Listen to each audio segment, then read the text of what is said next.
Sports Talk Daily with Andrew Hustler Patterson and Michael Remis. Hey everyone, how's it going? Welcome Winnipeg Sports Talk Daily. Michael Remis in for Hustler here on a Friday before the long weekend. Feeling good Friday, and got to start off the show here saying, hey, who saw that coming last night? The Winnipeg Blue Bombers came into the game 2-6, shutting out the BC Lions and their league-leading offense, 5-2 BC Lions, 25-0. It's coming into the game, Hustler and I making our predictions. Any stat, anything you could find would say, hey, BC is going to win this game. BC was favored by 4.5. They had the better record. They were coming off the bye, the better offense, and the Bombers, the team that couldn't stop turning the ball over, the team that couldn't protect the quarterback, the team coming in off a short week, a team like BC was ready, I don't want to say to stomp over the Bombers, but it was going to be very, very difficult for the Bombers to win this one. If you were predicting the game and had to make a range of possible outcomes, I don't think a 25-0 win would have been on anyone's radar at all. You could say the game was going to be close. There's the things Bombers can do and they can win, but shutting out the BC Lions, who had, MOP candidate Vernon Adams running that offense, getting Keon Hatcher back, having the leading passer in Vernon Adams, the leading receiver Justin McInnes. That was a shocker. But I will say, we've been so confused about the Bombers this season. We talked about it earlier this week. They've moved the ball well. The defense has played very well in losses to Saskatchewan and Toronto, but they just couldn't score points. Every time they were into the red zone, something would happen, and there'd be a turnover, a fumble, an interception. We saw some missed field goals last week.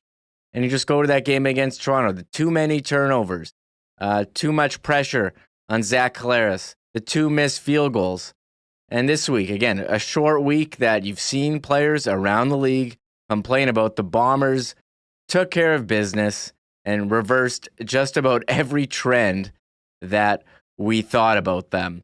An incredible performance, incredible night at Princess Auto Stadium yesterday. Over 30,000 in attendance.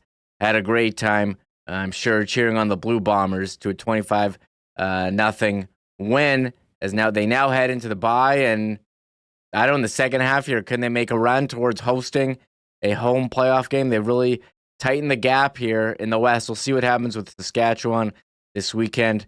They're now 2 back of BC, and they have a third game. That's the first game back from the bye that will determine the season series. And Calgary playing against Toronto. They're hosting Toronto Sunday. And we'll get to more on all the topics here. Connor Hrabchak, he's going to hop in shortly. You might have seen him last night on the Jumbotron accepting the 2024 Bob Irving Scholarship. We're going to talk more about that and the Bombers. Taylor Allen of the Free Press, he's been covering the Bombers all season. We'll get more into the game with him and also touch on the Sea Bears, who they've got a big playoff game tonight. And Brandon Rewucki, Skates and Plates podcast, number of topics with him. Bombers, Jets. We had some signings around the NHL this week, and of course, Olympics. And finally, stick around to the end of the show. You're going to want to hear Hustler's conversation with 4-time World's Strongest Man, Magnus Magnuson, the legend. He'll be in Gimli this weekend at Icelandic Festival hosting the Magnus Magnuson Classic Gimli Strongman at the Viking statue. So you're going to want to tune into that.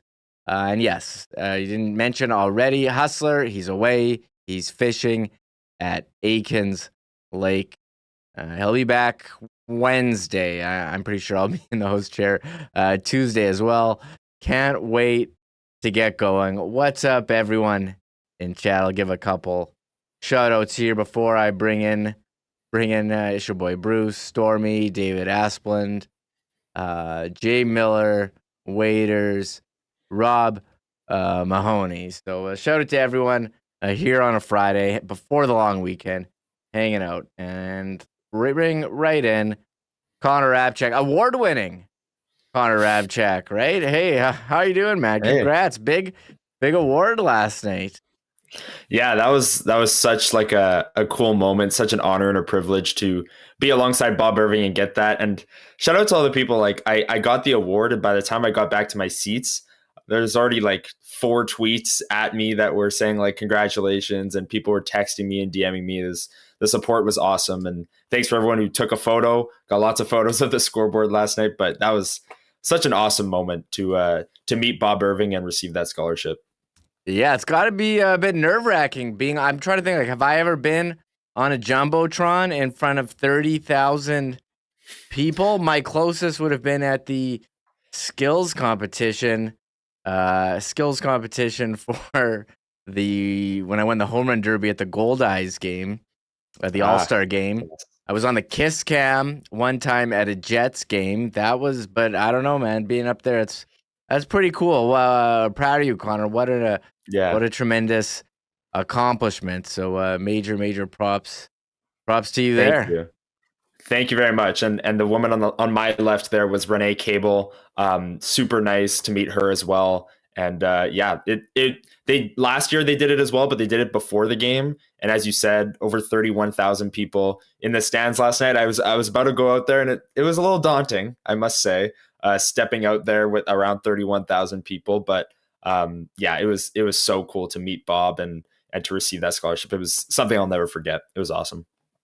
Yeah, very, very cool. Well, Connor, we got to get into this game from last night. The Blue Bombers shutting out BC 25-0. Their first shutout since shutting out, yes, BC 45-0 on October 23rd, 2021.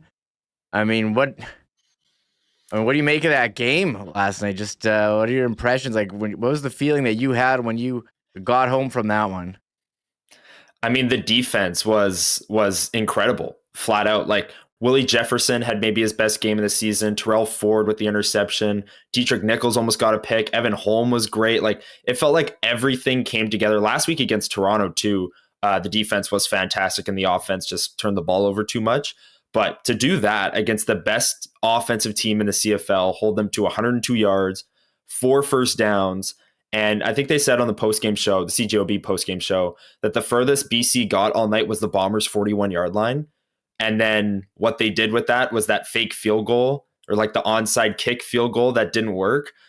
So, I mean, that's just an absolute masterclass from the defense, and Jordan Younger in that unit was incredible all night. And I was having this debate with my dad driving home, but whether or not last year's game against BC, where, you know, they had the huge loss at home and then bounced back and dropped 50 points on them, or this game where they shut them out completely off of a short week and 2-6 and their backs against the wall. I don't know what's more impressive, but it has the chance to have that effect that it had last season, where people kind of realize, okay, the Bombers are back, and they just shut out BC at home. The game wasn't even close for any second of it. And despite the fact that they're 3-6, games have been close. They've stayed in the games, and now that their defense is playing this well, I mean, they can beat anyone in the CFL if they play that well.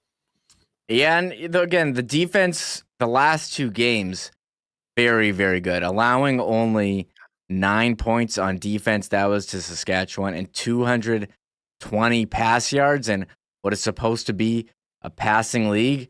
I mean, this BC offense was scary. Vernon Adams, he's leading the league in passing, almost 2,500 yards. Justin McInnes seemed to be unstoppable.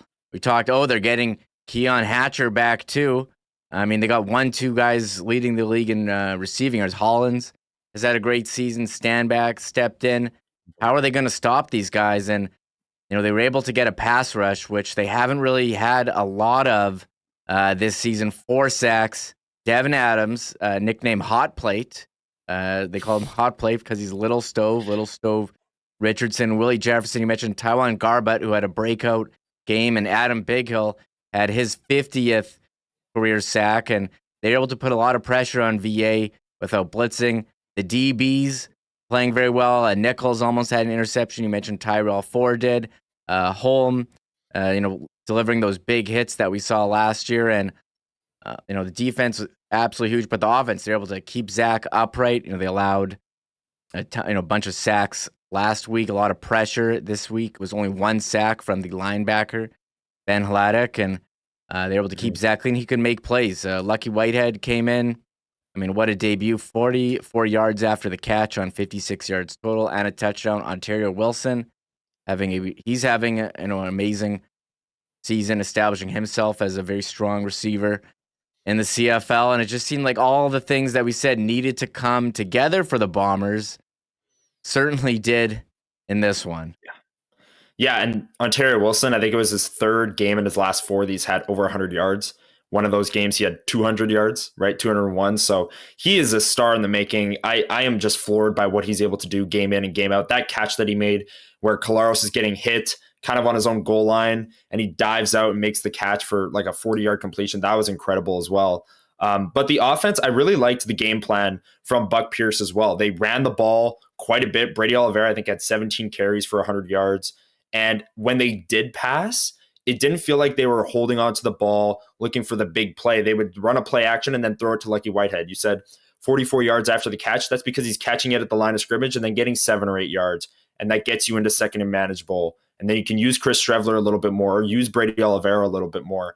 And the Bombers ended up with 41 minutes and 52 seconds of time of possession. So the defense contributed to that a lot. But in order to have 41 minutes of time of possession, your offense needs to be having these long, extended drives. And when you're getting 7 and 8 yards on first down, that's the Bombers offense that we're used to, running the ball. Brady Oliveira had some huge runs. He had a massive one in the fourth quarter where, a defender basically bounced off of him for a huge gain. He smacked his head as he usually does after a big run. But the offense, I obviously the defense was more impressive, but I actually really liked how the offense kind of methodically worked their way down the field for some big drives. And then if they ever stalled out, you have the best kicker in the CFL who hit a 60-yarder again last night, tying his own franchise record that he set a few weeks ago. So I was impressed with the offense, and then Sergio Castillo finishing off those drives. And I think this is the offense that we've seen the last couple games. They were able to move the ball against Toronto. It's just the fumbles. And the Calgary game was pretty good. And I thought the game they played against BC, they were able to move the ball, but it was the defense that just let them walk right down and score.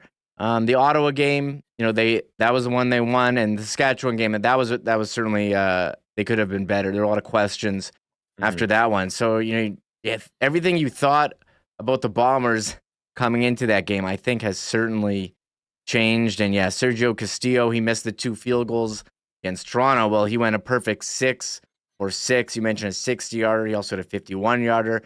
The first kicker in CFL history to have 2 60-yarders in one season. And there were questions about the O-line coming in. Pat Neufeld injured. They went with Kendall Randolph from Alabama, University of Alabama, and he stepped in and again helped Brady Oliveira rush 17 times for 100 yards and protect Zach Collaros. They only allowed 1 sack. We can say so much about the game, but let's hear from Zach Collaros, the quarterback, what he had to say about this Blue Bombers defense. They've been great all season long. Out in Saskatchewan did a great job last week. Held them basically to nothing too. So offensively, we got to continue to get better. Believing in our plan, scoring more touchdowns. Sergio was unbelievable all night. The special teams were too. I thought we sustained drives fairly well, ran a lot of plays, and did enough to win. Zach, just how big of a win is this? First place team, short week for you guys. You guys come in here and play your best game of the year. Yeah, I just think it's. I'm just really happy for the guys. And I'm impressed with the young guys. I guess they got more energy than the older guys, right? But just to come in after a flight from Toronto, basically 4 days later, and play a game. Just hats off to everybody for taking care of their bodies, and obviously the coaching staff for putting together a plan that we could go out and execute. To the coaching staff, there's Zach Collaros on pretty much giving credit to everyone for that one. And this was a game, again, I don't want to say it seemed impossible, but it seemed like the cards were stacked against them. It was certainly a must win. And we have to say, Connor, I think you have to start planning your calendar a bit, open some room for playoffs October, November, and I thought when I said, Whoa. Hustlers away here, Hustlers going to be away for this one, and they're playing BC on a short week. I really thought I was going to be hosting like a Bombers funeral, but I don't think so here. No, and I mentioned it off the top with how last year they put up the 50 points against BC, and that was kind of a turning point. This can be the same thing for this season, but the other side of the ball. This can be a defensive kind of turning point, announcing that the Bombers are back, and they get a bye now. And I think this team needs a bye really badly. They have a lot of injuries, a lot of guys banged up. They need Kenny Lawler back. And yes, they just played their best game of the season, but a bye is still very much welcome at this point. And then you come back against BC, who might not have Vernon Adams. We don't know what the injury status is there. Then you get Hamilton, and then you get the Labor Day Banjo Bowl. So, and then down the stretch on the CJOB postgame show and also Bonfire Sports with Darren Bombing last night, they were mentioning how after the Labor Day, the schedule really eases up for the Bombers, and that's where they can, they have a few buys. They play Edmonton a few times. They can really rack up the wins there, but this next stretch is crucial. Getting a lot of players back after the bye, getting healthy, getting rested, and maybe even, winning the Banjo Bowl, which would be nice against the top team in the West currently, Saskatchewan. And if BC doesn't have Vernon Adams when the Bombers play them in 2 weeks, then you're going up against Jake Dolagala.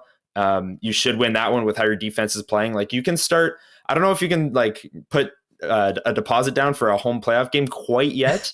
But I do like the Bombers going forward here. Again, a lot of their games have been close. They just beat the best offense in the CFL, shut them out. So there's a lot to like going forward. Yeah, that's why I think you were so confused. They had played some tough teams. They played BC close. I know Ottawa, they lost on the final play. They really got smoked by Montreal in week 1, but every game was close, came down to the wire. A lot of it was the Bombers making mistakes and hurting themselves, and they didn't have any of those yesterday at all. For BC, you don't want to see anyone get injured. That's a tough one for Vernon Adams, MOP candidate. And when he's on, he's a top quarterback in the league. But we saw the game before their bye against Calgary. He had some turnovers. We've seen it in the past. And he was not at his best yesterday. And looking ahead, again, the Bombers, they played BC twice as part of the schedule. They played Montreal. They played Saskatchewan. They hadn't played Hamilton, although Hamilton is kind of surging now. They hadn't played Edmonton, who doesn't have a win this season. So there's definitely spots on the schedule coming up where they can, gain some wins on Calgary. And we'll see what happens with the 2 games against Saskatchewan, which are very, very huge. What's also huge is the bye. Zach Collaros mentioning how they're feeling now in the room heading in to this off week. Everybody, we've been here for a long time now. It's been 13 weeks, including training camp. So it's good for everybody to get away. That being said, we got to continue to stay focused and take care of ourselves so when we come back, we can hit the ground running. So it's only going to take us as far as what we do next week, right? Yeah, so. We often talk about chemistry between a quarterback and receiver. Can you just talk about your comfort level with your receiving core now? Yeah, it's a young crew, obviously. Lucky's a veteran. I thought he did a great job on the touchdown. It might seem simple, but just the fact that he really understood that he was uncovered and had a guy to the outside there, he did a great job of just teeing up that stick route. Hadn't talked much about that with him. That is football 101, but again, haven't got the reps, so that was a great job by him. And the young guys, I think, will continue to get better. KC, Josh did a great job tonight. Poke's been rolling. I think I got to watch the tape. Probably brought my eyes down too early, felt a little bit of pressure, but Josh ran a great route there, stepping in for Poke on one of them. So they're doing a great job of understanding the offense. When a guy goes down, being able to fill that role in. Cody did a good job of coming in too. So, and obviously Denver's out there doing his thing. We got, feel comfortable.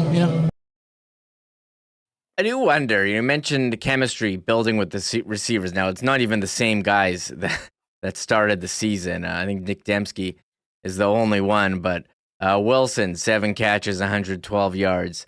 Whitehead in his first game, 6 catches, 56. Oliveira, who's had a bigger role in receiving yards, 4 for 42. Dembski 339, and Josh Johnson, man, he had 7 targets, only 21 yards on 5 catches, and KC, Kevin Sklershus, getting in there as well. But this receiver group seems to be coming together. at the right time at the bye. I don't know, where do you see, and look, they're going to have room for Kenny Lawler. I don't know where you see him slotting in here as they get ready for the next game against BC. Yeah, I think you have Ontario Wilson and Kenny Lawler as the wide receivers on the outside, and then the slot backs, you have any mix of Dembski, Whitehead, Wolotarski when he's healthy. I think that's a really solid receiving group. And yes, it's missing Dalton Schoen, who's likely out for the rest of the season, but Lucky Whitehead proved last night that he can be, kind of a lightning bolt, a spark of energy. And Ontario Wilson is a star in the making. I mentioned the 3 of his last 4 games, he has over 100 yards. Like, no one can guard this guy. He's a mismatch on the outside, and having him and Lawler on the outside is going to be really fun to watch. It's not quite Lawler and Schoen levels of dominance, but man, Ontario Wilson, if you're not already on the bandwagon, hop on, because this guy's legit. He's super fun to watch. Yeah, look, he's big, he's fast, but he also can come down with these contested catches or make circus catches. We saw in his 200-yard game, the touchdown, the one in the fourth quarter. Last game, the touchdown, had a bit of a case of the dropsies early, but he certainly solved that. And yesterday, making the diving grab. I agree. It's going to be fun to watch. And Lucky Whitehead, we weren't really sure what we were going to get. I mean, amazing. He can come not playing and make that kind of impact. Here's Zach from postgame just on Lucky Whitehead. He's dynamic with the ball in his hands. That's no secret for sure. I thought he did a good job of getting lined up. It's not easy coming in and learning the offense over again. And it's changed a lot since he's been here. Definitely brings a spark. The crowd loves him, so he's a lot of fun to have out there. Whitehead, man, he's got some flash with the hair. He's also, I don't know, wearing, I saw he tweeted out who's got the old 7 jersey, but you can't get 7. I thought 13. Lucky pretty 13. Good choice for a guy named Lucky Whitehead. Not bad. And I think he got maybe the loudest kind of ovation pregame as well as they announced the offense. I mean, like, obviously Oliveira and Collaros are getting loud ovations as well. But when Lucky came out, there was a notable ovation from the crowd. And I mean, he's beloved here in Winnipeg. And then he got the touchdown, the first touchdown of the game for the Bombers. So great debut for Lucky Whitehead. I love the way they used him in the offense. And then the ovation, the scoring. He said after the game he loves playing here in front of Winnipeg fans. So it was a great re-debut for Lucky Whitehead. Yeah, great way to kick off the long weekend. I think everyone 100%. in chat is in a good mood. We do have the marble race coming up. We got Taylor Allen coming up. We'll have some Olympic talk as well. Canada basketball sweeping all their games in the group stage. They're just feeling great. Feeling great. Maybe you'd like to see some of those field goals. I mean, 6 for 6 is great, but maybe see more of them converted to touchdowns. You want to nitpick a 25-0 win. If you're the type to nitpick a 25-0 win, yeah. I mean, but it's a great game from Zach. I mean, 27 for 33 passing, 295 yards, 1 touchdown, but most importantly, no interceptions. Oliveira 100 on the ground, and he's been a workhorse for them. As you mentioned, the receiver as well, and everyone playing well on defense. So, I mean, I don't even know if you had a game ball. Like, who are you giving the game ball after this one if you're handing it out in the locker room? Maybe Willie Jefferson. I think the pass rush finally came alive, and he had a few knockdowns too, had a sack. I really like the way he played. Tyrell Ford, Evan Holm. The secondary, John Hodge said it yesterday with Hustler. The secondary is maybe the best in the CFL. Well, after last night, they definitely are.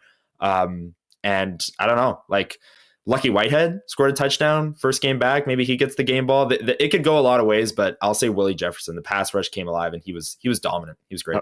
All right, I'll ask the chat, who are you handing the game ball to? And you said Willie Jefferson. Shout out to Willie Jefferson's Instagram, kill_Will1517.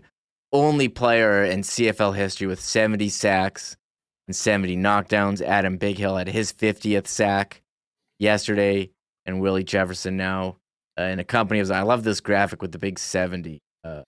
Well done, Willie J's graphics team. We're gonna get to Taylor Allen. We'll get to some of the ads, but here's what Coach Mike O'Shea had to say about the game. Hey, Mike, how's it going? Not bad. I imagine better after the last 3 hours? Yeah, it's good. It's good. 3-phase win. Guys played very well. Yeah, it was pretty fun to watch. Let's start with the defense. I mean, obviously a hell of a game. You've been in this league for a long time. Do you remember? Sorry. Do you remember a game where a team got held to 4 first downs? Yeah, you're telling me that. I don't know the stats, but no. I mean, I think our front really came alive. You know, they got after it. There obviously has to be some good coverage too, obviously on certain downs, but we had some knockdowns. We took the ball away. I thought our pressure was really good. I thought we did well against the run. Probably gave up one explosion in the fourth, I think. But overall, yeah, they did a great job. Very focused. You know, you challenge them to, you know, step up and support their team, right? And they really answered that. Answer that, they certainly did. What a performance for the Blue Bombers. Backs against the wall. I don't know if it was a must-win or a can't-lose. Take your pick, but how can you not be impressed with what we saw last night at Princess Auto Stadium? We're going to talk more about the game. You heard him asking the questions after. It's Taylor Allen from the Winnipeg Free Press. But first, I'm throwing it to Hustler. Hey, I mentioned CFL 110, which is live right now, is brought to you by our friends at Garage Living Winnipeg. I mentioned I saw Pat at the Goldeye game last night, and he asked me if I needed a lift. I said, I'm good. I'm getting an Uber. He said, no. Do I need a car hoist? In addition to organizing your garage from top to bottom, Garage Living sells hoists for your classic or special interest vehicle. Pat actually just came back from the Okanagan where he visited the distributor of Performance Hoists to check out the operation to see all their products. Garage Living Winnipeg can set you up with a single or double hoist. If you've got a 10-foot ceiling, it automatically doubles your parking space. They also have smaller hoists for your motorcycle or snowmobile. So for all you sled heads out there, how great would it be to have a hoist to work on your machine instead of crawling around on the floor this winter?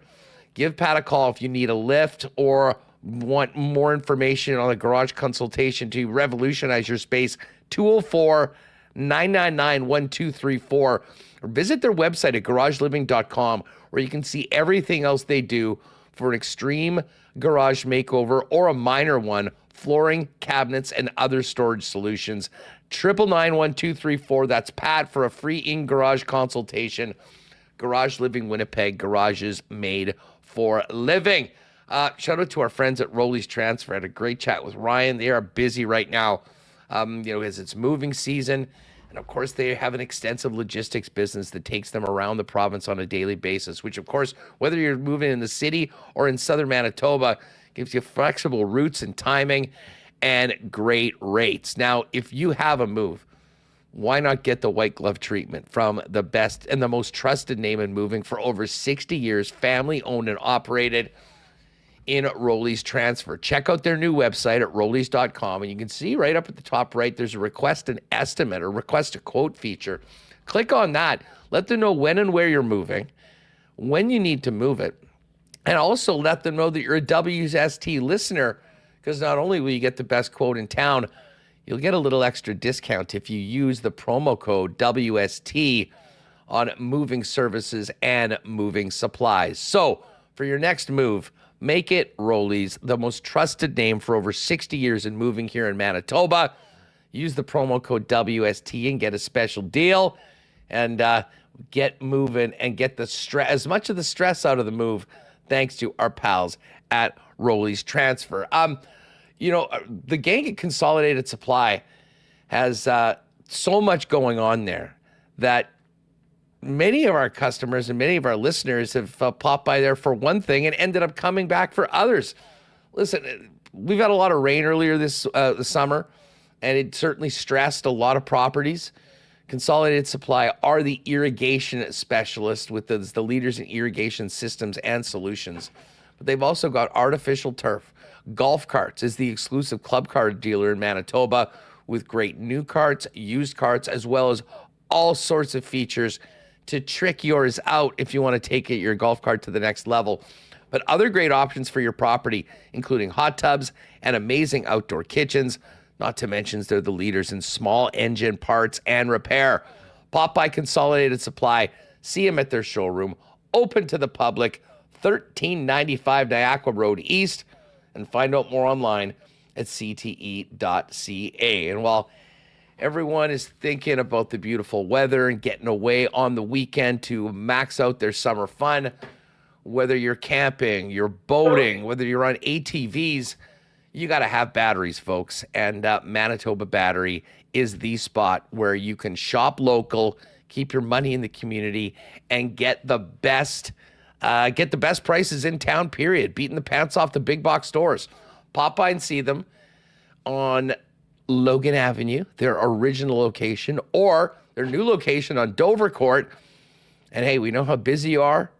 How about this? Best service in town. They'll deliver those batteries to you for free anywhere in the city of Winnipeg with any purchase over $60. It is just that easy. Pop by and see them today, just in time for the weekend, or check them out online at manitobabattery.com. There he is. It was the Gold Eyes fan of the game, still rocking that jersey the next day. Hustler, he's fishing. I'm in. Michael Remis hosting. And I'm so pleased to be joined by, from the Winnipeg Free Press. Here he is, Taylor Allen. Taylor, what's going on? How are you feeling this morning, heading into a long weekend? Gotta be honest with you guys. I'm feeling kind of stupid this morning because yesterday I was telling everyone before the game, the BC Lions, number one offense in the league. The Bombers are banged up, losing more guys each and every week, and they're 2-6, and BC's going to kill them. It's not even going to be close. And sure enough, 25-0 for the Bombers, making me look like a total goofball. But hey, Bomberland must be feeling pretty good going into this weekend, though, obviously. Yeah, I was ready, Taylor. I thought we were having the Bombers season funeral. I was with you, just from probability, just based on what we saw. But I think there were some positives you could take away from the last couple of games, just based on how they're able to move the ball, before turning it over, and how the defense had played. But maybe you weren't really sure how they would fare against Vernon Adams, who is a different level of quarterback than Dukes or Nick Arbuckle or Patterson on Rough Riders. But what was the mood? I mean, you were around the team the whole week. What was the mood around? Because they seem to still have this business-like approach to the games. You know what? Walking into the locker room, I thought the music would be blaring. Guys would be, jumping around and doing whatever, which they often do after wins. At least they have these past couple of years. I haven't really seen it this year, obviously, but it's kind of mellow in there. I think it almost felt like just more of a sigh of relief that, okay, we can actually go into our bye week now and actually enjoy it. I mean, there's a big difference between 3-6 and 2-7, obviously, and I mean, again, that was such an impressive performance. Just winning would have been huge for this team, obviously. But Vernon Adams, unfortunately, he went down with an injury. But I mean, if they handed out the MOP award at this point of the year, it'd be going to him, right? This Lions offense was scoring nearly 30 points a game, best in the league. Their net offense was over 400 yards per game, best in the league. And yeah, this Bomber defense has played well and kind of punched above its weight at times, but they haven't been perfect, right? So this was a stiff test, and they passed with flying colors and then some. And Adam Bighill is a guy who's always very well spoken. You can ask him whatever question. He's very articulate and whatnot. And I said to him, what can you say about this game? 4 first downs, 102 net yards of offense, 0 points. He said, honestly, I can't even put it into words. These guys didn't even believe it either. So it was the first time since 1952 that the Bombers have held a team to just 4 first downs. So we've seen some great Bombers defenses these past 4 years. Obviously, the dark side, especially that 1 year. But what this team did last night was historic, honestly. Yeah, I mean, makes you think, what are we going to see from them after the bye? And I think it took a bit for the defense to get going. Montreal, I thought, played really well in the first game. Vernon Adams was able to move the ball very easily in their first meeting. But the last 3 games, they've really shut down Toronto, shut down Saskatchewan, and now shut down BC. I asked this before you came on. If you're handing out the game ball for this one, it seems like you got a lot of choices. Who are you handing it out to from yesterday? Yeah, I mean, Zach Collaros had one of his best games. Lucky Whitehead was a nice boost to this team, nearly 60 yards, I believe, and a touchdown, of course. Brady had 100 yards rushing. O-line did much better this week after a disastrous performance in Toronto. But honestly, I would give the game ball to literally every single guy on that defense. I mean, it's kind of funny. You go back to training camp, and there were a lot of concerns about the secondary, right? They were starting two young corners, Tyrell Ford, Terrell Bonds, didn't have that experience as much back there. And then you look at the D line, right? They lost Jack Jackson, Jeffcoat. They lost their Ricky Walker as well. Had some unproven guys on the D line, and then lots of those guys end up getting hurt and whatnot. They end up starting 6 different defensive ends opposite of Willie Jefferson so far this year, which is absolutely insane. 2-3 weeks ago, they were starting an 8th round pick Canadian on the D line. Like, they've had that many injuries. That's how crazy it's been. And yet here we are now. People are talking about how this Bomber secondary might be the best in the league, which absolutely no one was saying in week 1 or heading into the year. And this D-line, I mean, they're finally getting healthy, right? And it's showing. Like, Willie Jefferson has some help out there now. Taiwan Garbett has been huge. Devin Adams is a really nice rotational piece for them now as well. Jake Thomas is doing, Jake Thomas things. So this defense on all 3 levels is playing really, really, really well. And it hasn't been perfect at times this year. They've struggled against the run and whatnot, haven't forced that many turnovers at times. But what they did last night was crazy. I keep saying that, but I mean, it's just hard to kind of put into words just how impressive that was. And Tyrell Ford, that guy's a young ball hawk in this league, a Canadian cornerback you don't see happen in this league very often. And he had his 3rd interception last night, right? So this defense, every single guy on that unit deserves a game ball, in my opinion. Yeah, I mean, it's really crazy what you witnessed. As I said at the start, I mean, you had to pick a range of outcomes for this game, and you had to say, okay, what do you think is going to happen? No one's, has the Bombers winning 25-0 on that curve. Just shows you, really anything can happen. I thought BC was likely going to win, but someone's like, you don't think the Bombers can win? I said, no, I think that they certainly have a shot, but the cards are really stacked against them coming in. I mean, as you look at, the whole first half of the season, I guess, is pretty much halfway done here at the bye week. Who do you have for the most outstanding player for the Bombers? Or is there someone who's really, or if you want to go with a different way, someone who's really surprised you as we approaching the halfway mark here?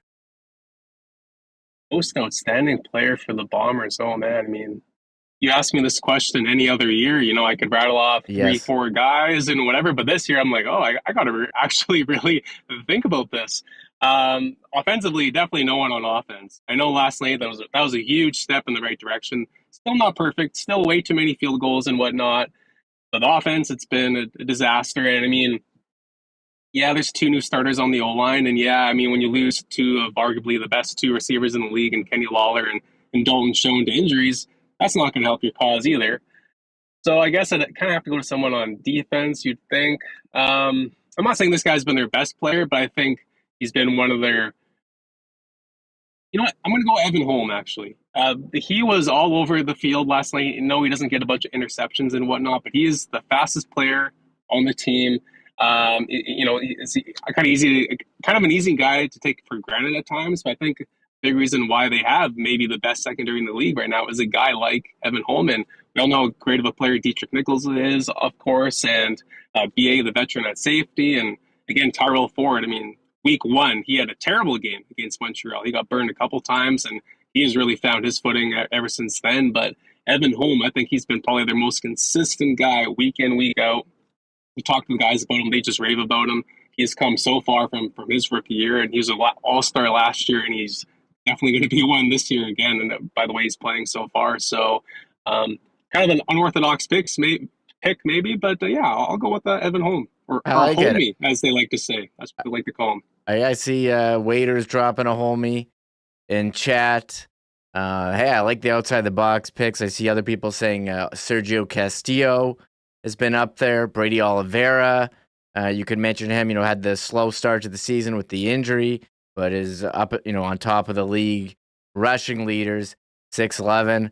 I mean, Ontario Wilson, I don't think you could pick him, but I mean, he's up there as well, top 5 in receiving yards now after, getting more integrated You mentioned the receivers, Lucky Whitehead coming in. What did you think of them finally putting Lucky Whitehead in? Did they do it too late? And how about the impact that he made? And is he going to stick in the lineup with Kenny Lawler, maybe coming back against BC? Yeah, I mean, better late than ever, I guess, right? I mean, he looked like Lucky Whitehead out there. He's 32, hasn't played a game in, I guess a year, and he's been just these past 4 weeks just been a student, basically just studying the playbook. That's all he's been doing, and he really only had one full practice with this team this week and whatnot. But he looked great, right? And I said to him after the game, like, just what did this game do for your confidence? Considering you started the year as a free agent and you had to wait your turn for a month here and whatever. And he said, well, don't forget, I am a CFL All-Star. I was like, oh, okay, yeah, that's a good point you made there. So, yeah, they desperately need a playmaker, right? I mean, Wolotarski went down last week, and Lawler should be back pretty soon, but Dalton Schoen out for the season. Carrick Wheatfall is a nice rookie, and he's still out. Don't have an update on him yet. So if Lucky Whitehead can keep looking like that, like that's a big boost to this offense, obviously, for sure. And, a lot of people want this team to still pick up Rashid Bailey, and I wouldn't rule that out yet either. So you got Lucky and Rashid and Dembski, and then Lawler comes back, and then Ontario Wilson, who had a really slow start to the year, has really picked it up these past couple of games. But, all of a sudden, 3-4 weeks ago, this was by far the worst receiving corps in the league, by far.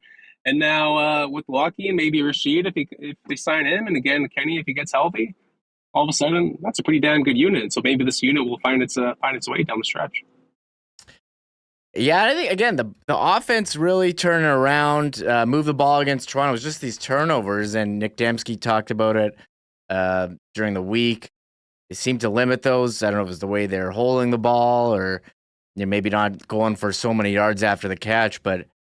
Zach did a great job as well, not throwing in interceptions. It just seemed like they played the perfect game in the game they needed to win. And you have to be feeling a lot better about this team, their second half schedule here as they leave the bye.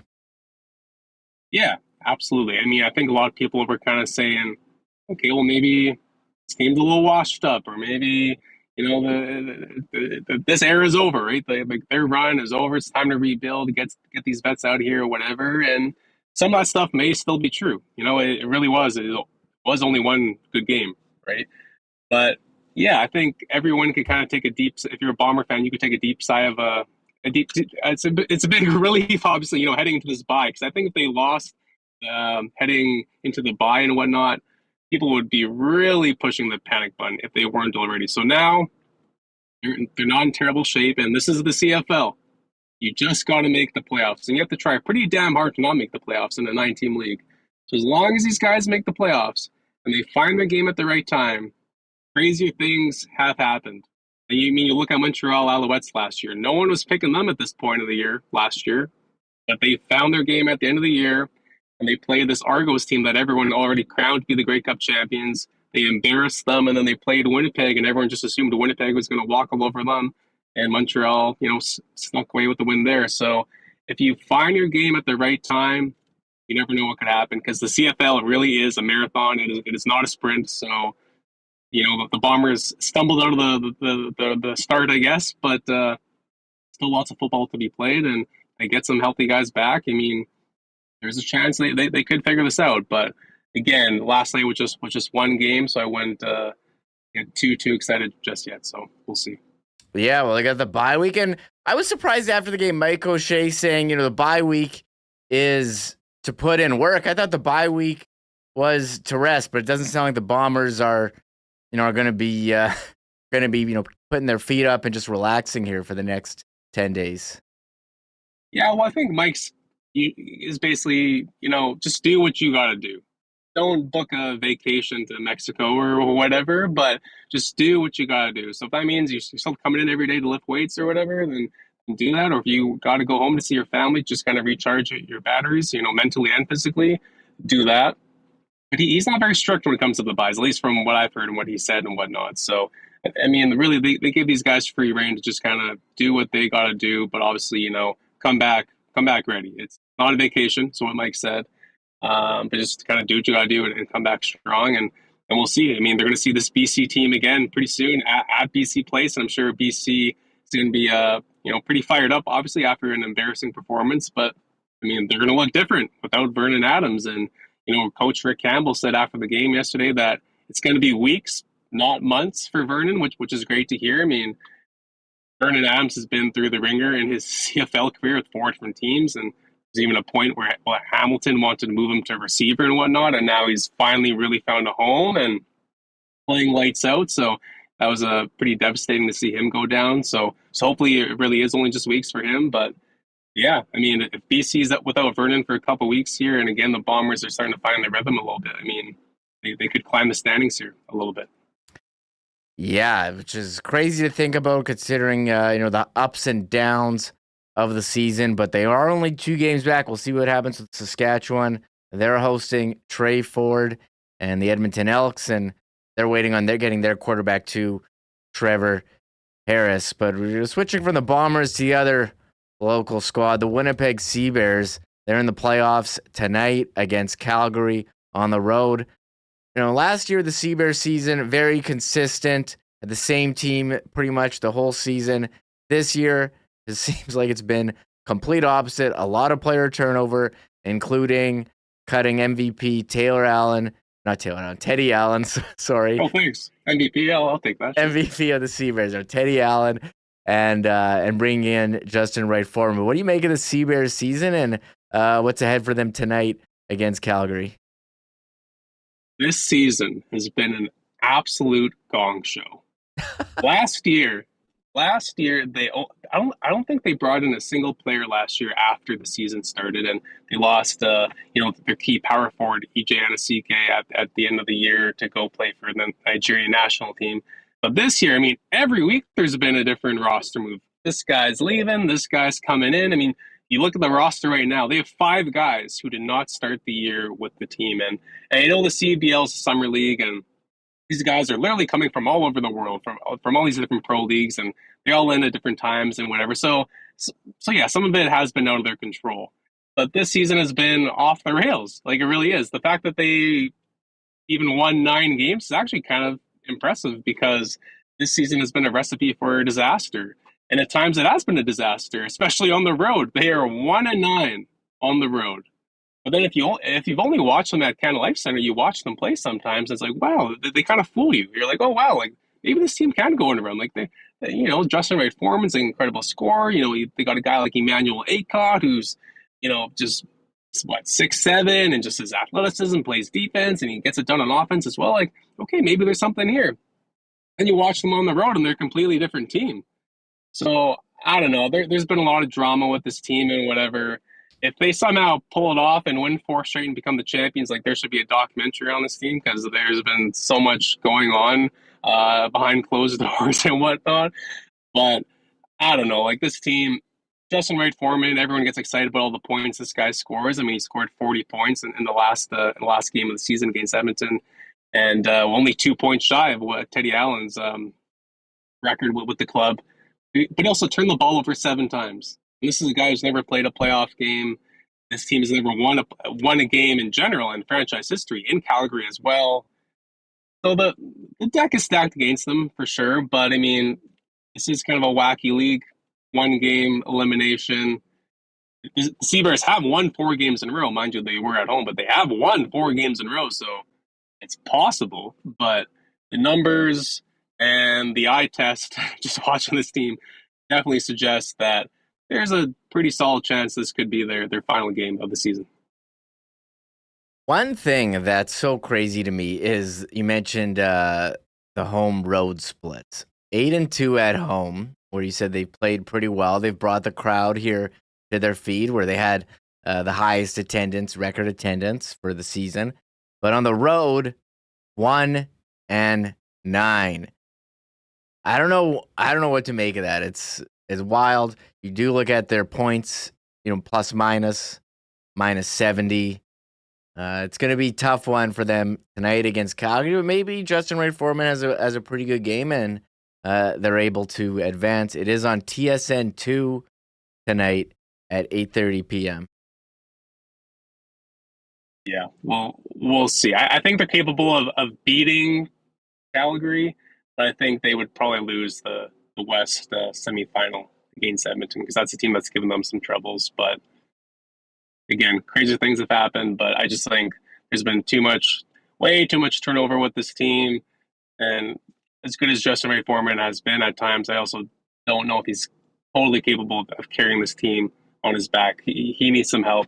They need some guys to step up, and guys like Scotty Lindsay and whatnot. They've been pretty inconsistent, so I'm not overly confident that they can get it done. Well, Calgary is only favored. They're favored by 5, minus 217 favorite on the Cool Bet lines. Winnipeg plus 160. Taylor, it's been great having you on. We should do this again, and I'm sure I'll be on the email chain for the Winnipeg Media Fantasy Football League, which I need to get back and beating everyone as I had most points, best record in the regular season, and was not even able to come up with a third-place finish in the playoffs. I'll be back in the winner's circle next year, or this year. Well, I was pretty tempted to not invite you and Huss back this year because you guys were both finished ahead of me in the standings. But I cooler heads prevailed. I was like, no, let's bring them back. But this year, new year, new Taylor Allen. I'm gonna figure it out. Don't you worry. And good things are gonna happen for me this year, hopefully. Well, thank you. I appreciate you finding a nice spot there in the car during your move for this one, as I know moving is not fun.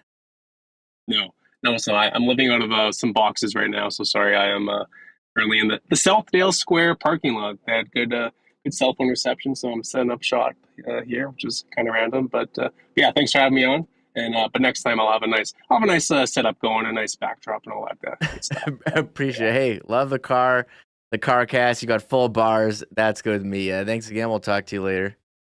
You bet. Have a great long weekend. Thanks. You too. There he is, Taylor Allen, Winnipeg Free Press. You can read him in there and what he thought last night. He's also on X at Taylor Allen 31. We're gonna bring in Brandon Rewucki shortly. He's coming up. A number of topics, but we'll go back to that Bombers game. Mike O'Shea spoke after the game just on the play of Zach Collaros and the offense. Yeah, real crisp. He stood in there and delivered it, and I mean his completion percentage was pretty well spot on for the whole game. But at one point, I thought it was amazing.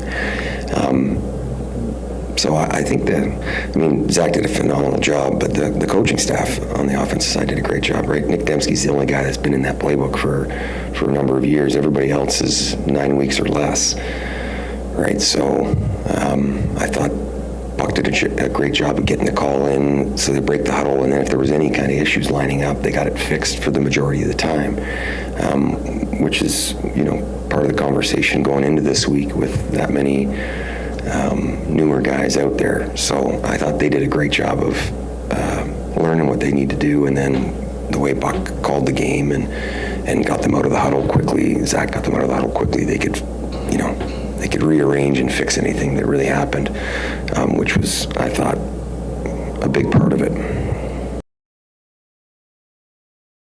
Offense had shown signs, they'd shown flashes, but they get into the red zone. Oh, here's a turnover. Oh, here's a fumble. You get there. Oh, an interception to double coverage. The decisions were sound. They were able to hold on to the ball, and just an all-around dominating 25-0 performance.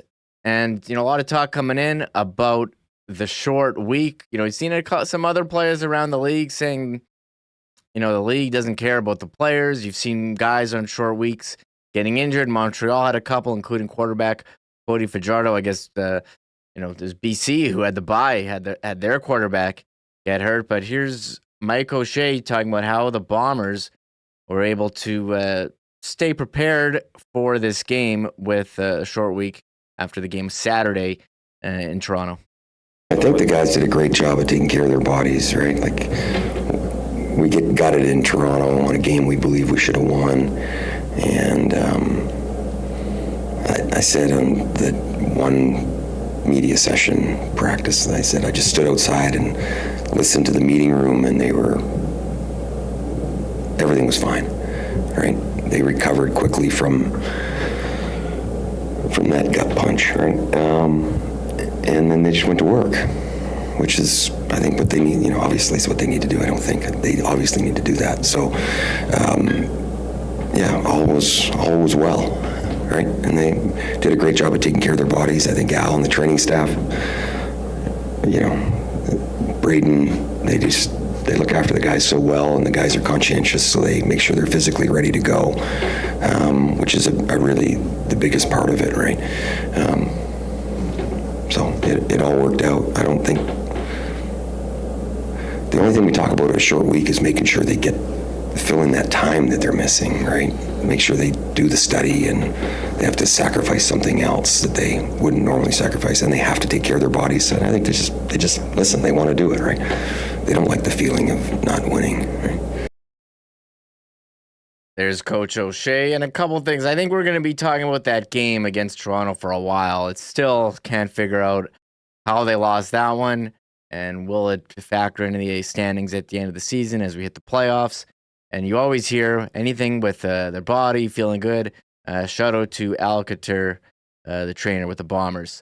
We'll get to Brandon. So many topics. We haven't even touched on hockey. We haven't touched on Olympics. Yes, there is some hockey news here in this offseason. The Olympics, I saw Kylie Mass just win a medal in the swimming. I have it in front of me. I know people in chat mentioning that as well. The basketball, I believe Brandon is going to be on that, and the soccer. But first, here's Hustler. When you're going to Princess Auto Stadium for a Blue Bomber game, make sure you get there early and take in everything going on at the Princess Auto tailgate zone. The party gets going on before every game at 5:30, well, 2 hours before the game. Normally for 7:30 starts, 5:30 p.m. $5 beers, $3.50 poppin' hot dogs, inflatables for the kids. The OB pregame show is there. Lots of entertainment. It is the place to be before every Bomber game. And, of course, Princess Auto, proud sponsors of the Bombers, and Winnipeg Sports Talk, proudly founded and headquartered right here in Winnipeg, with 2 locations to serve you, with the best deals on the most unique assortment of tools and equipment around. Everything you need to complete the projects on your list or start something new is at Princess Auto. Pop by and see them, Panet Road, Portage Avenue West. You can always shop online 24/7, 365 at princessauto.com. When you're thinking Bomber games, thinking good times, great crowd, and maybe a few drinks. And, of course, Canadian Club, the #1 choice of Blue Bomber fans for years, as the official spirit of the Winnipeg Blue Bombers. Enjoy Canadian Club throughout the stadium, along with the Beam Suntory family of products. And don't forget, anytime this summer, that Canadian Club and Ginger Ale premix cocktail, one of the best drinks of the summer. You can pick that up at your local Manitoba liquor marts, or the next time you pop into the beer vendor, make sure to grab a few of those as well. Canadian Club, proud sponsors of WST and your Winnipeg Blue Bombers. We're loving these long weekends and weekends in general right now here in the summer, even just some holiday time. Far better to be enjoying it than spending all that time building a fence. If you've got fence needs, go to Wallace & Wallace, the experts in the game since 1946. If your property needs the security and protection of a new fence, or if winter's done a number on your old one, give them a call. They've got vinyl, ornamental, welded wire, chain link, or wood fences. And, of course, if you need a new garage door, they've also got Winnipeg's largest selection of overhead garage doors as well. Give them a call, 452-2700. The Wallace & Wallace team will arrange a time to come out and give you a free estimate. You can also visit them at wallacefences.com or pop down to their showroom on Lawson Road off of Kenniston. And, of course, guys, it is wedding season as well. If you're going to one or planning, just looking ahead to the fall, and you look into your closet and realize you need to up your menswear game, get on down to F Apparel at 190 Smith Street downtown. Custom suits beginning at $400, along with chinos, golf pants, custom shirts, both tucked and untucked styles, and an incredible selection of menswear accessories. 15% discount for wedding parties. So if you're having a wedding or in a wedding party, make sure to talk to the guys at F about a 15% discount when the fellas get their suits for the big day at F Apparel. And they can use them long beyond the big day. Again, 190 Smith Street downtown. Make an appointment for a fitting or find out more online at that's EPHapparel.com. There he is, Hustler. He's away. I am in the host chair for today, Tuesday as well. Hustler getting some well-deserved time off. And if you are enjoying this show so far, we've had a great first hour. Connor was on, Taylor Allen. We played some clips, talked about the Bomber game. Hey, hit the thumbs up. Tells YouTube we're putting out some pretty good content. Maybe it'll show it to more people. A lot of our views just from the YouTube algorithm. You know, when you scroll on YouTube, it shows you some thumbnails. Maybe ours will pop up for someone who's never seen it before. And yeah, hit the subscribe button as well if you haven't already. And the notifications. You'll get a little alert there if we go live, if we post video, anything like that. So thank you all for your support so far. And we look forward to keep Winnipeg Sports Talk growing throughout the summer and the hockey season. But it's time to bring in, right now, Brandon Rewucki, the Skates and Plates podcast. Brandon, how's it going, man? How are you feeling here Friday before a long weekend? Yeah, no, doing good, man. Happy to be chatting with you again. And yeah, looking forward to it. A pretty busy week.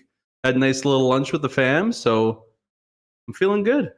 Yes, dad life for the long weekend. We're super pumped about that. A lot of playgrounds, maybe some rides. Got to plan a whole weekend of activities. But I don't know. Did you see that Bomber game last night? Just thoughts on the Bombers shocking everyone with a 25-0 win over BC. Did not see that one coming. Yeah, I don't think anybody did, but it was needed. It was a nice reminder because there was so much talk, you know, obviously with the horrendous start the team's been on, that, you know, are the Bombers old? Are they washed up? Is this kind of the, you know, this is what happens when, you know, champs go through their runs, has their window officially closed. And at least for one night, it was a reminder that, hey, there's a lot of talent on this team. And Zach got it figured out for one night. And at the very least, he go into the bye week off some positive vibes here. So, yeah, I mean, I was blown away by it. The defense, again, remarkable. But they've been pretty good for a while now. Like, I don't think that's necessarily the surprising part of the game, outside of the fact that you hold Vernon Adams to 0 points. And, I mean, he was just ineffective all game long. But the big thing was obviously Zach. I mean, that first half, what was he, like 20 for 23? It seemed like there was a concerted effort to keep things simple on first down and then attack BC in second and short. And that's a pretty good recipe for success. It's how they won a couple Grey Cups and went to 4 finals. So I wonder if going into the game there was a little bit of, you know, let's get back to basics here on offense, and we'll get things going there, and then we'll let the defense hunt. So all in all, about as perfect of a performance as you could have hoped for from the blue and gold. And then on top of it, Remo, I mean, we got to talk about playoff positioning with the Bombers still being, you know, well back of 500. But I mean, the Vernon Adams incident at the end of the game, it's a potential season changer for the entire West Division, right? I mean, who knows what's going to happen and how long he might be out for. But you hate for it to happen that way, but it does give the Bombers maybe a chance to sneak back into the upper part of the West Division in the second half of the year. What happens here, but this could have turned the West Division on its head. They said weeks, not months. We'll see what happens with Vernon Adams, but I thought BC was going to cruise to a Grey Cup. Seemed that way, where they're hosting. Just a perfect story.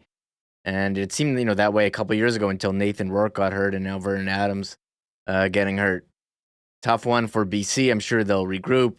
They'll be okay, but it's going to be tough if Jake Dolgala has to be their quarterback going forward. And you talk about a game ball from yesterday. Is there one guy you want to give the game ball to? Is that even possible with a total, complete team win like it was? Jordan Younger, maybe? Like you pitch a donut against anybody in the CFL and basically any point in league history. That's got to get you a game ball, right? But again, like even against that loss in Saskatchewan, the defense was fine. The defense has played good for a long time. The offense has been the big Achilles heel, whether it be a lack of execution or the team fumbling basically once a quarter, it felt like these past couple of games. So The defense has been a pleasant surprise so far this season, and I think Jordan Younger deserves a lot of credit there. But maybe if you wanted to single out one guy, that forward with the pick, the DB. I mean, the Bombers, they do a good job. Their management staff seemingly unearths a new all-star in the secondary each and every year. And it looks like Ford's going to be the next stud that they get to find out there and plug in plays. He's been really, really strong all year, and obviously that pick was maybe one of the turning points in the first half. Yeah, I think getting turnovers the first couple games was certainly a problem. They had Ford with the one yesterday. Nichols had one go through his hands. Defense seemed to be coming along. I like your pick of Jordan Younger for the game ball. Bit off the board. Hadn't heard that one yet, so I'll give you a point for that if we're keeping score here on Winnipeg Sports Talk Daily. We talked about the Bombers for most of the show. Not a lot of Jets news this week. Very quiet. We're still waiting on Cole Perfetti. He's an RFA. But we did have another RFA sign. It was Marty Necas. He signed the 2-year, $13 million contract with Carolina, which prompted Frank Saravalli to drop this spicy rumor on his show with Jason Greger that he reported that the Jets offered Rutger McGroarty, Cole Perfetti, and a pick for Necas, which everyone was really up in arms about that and speculating, well, they turned it down because, the Jets couldn't sign Necas long term. And then Scott Billick clearing up today. He's reporting the Jets did not offer Perfetti, and it was Carolina who wanted Perfetti, and the Jets did not want to deal him. I mean, what was your reaction to hearing those juicy offseason trades that didn't happen rumor earlier this week? As it's August 2nd, and we need something hockey-related to talk about. This is what we have right now.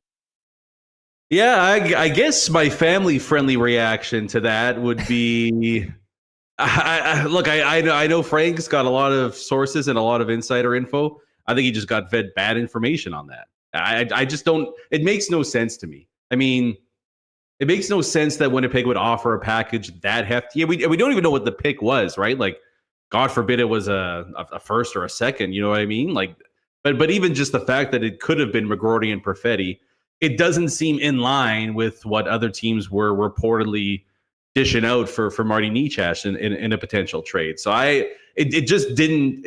It seemed nonsensical to me. Like there's no way. That's the kind of package that basically Buffalo put together that Vegas put together to Buffalo for Jack Eichel. Like if you're trading Perfetti, McGroarty, and a pick, you should be getting, I mean, not a franchise level player, but you should be getting a first line center or a top pair defenseman for that. And Necas, even though I wouldn't mind if the Jets went after him, he's not that kind of player. There's the potential for him to be that, but as of right now, he's not that kind of player.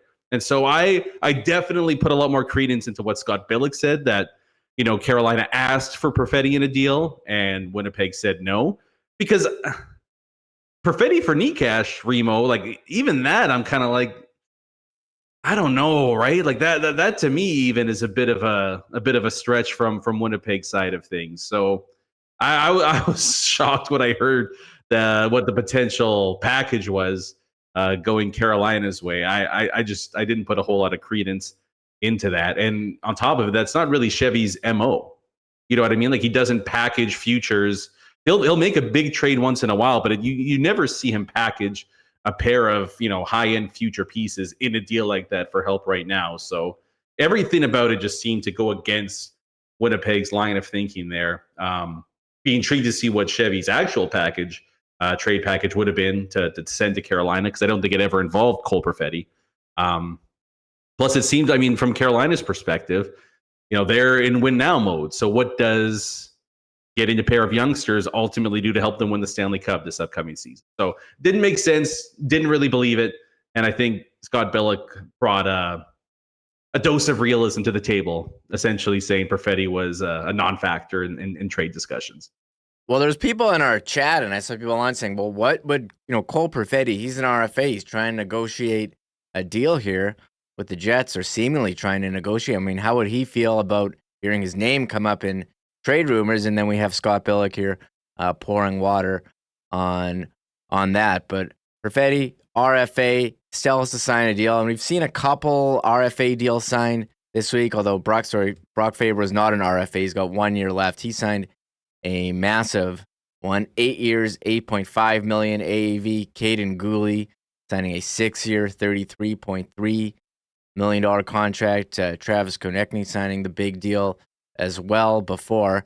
Do you think Cole Perfetti gets one of those longer term deals, or does he get the Kirill Marchenko RFA signed 3-year, $3.85 AAV with Columbus? They also signed Kent Johnson this week to a 3-year, $5.4 million contract. And how do you see this playing out for Perfetti here as we approach, I don't know, it's the start of August now and their deal's not done. He doesn't have arbitration rights, so we could be waiting a while, I think.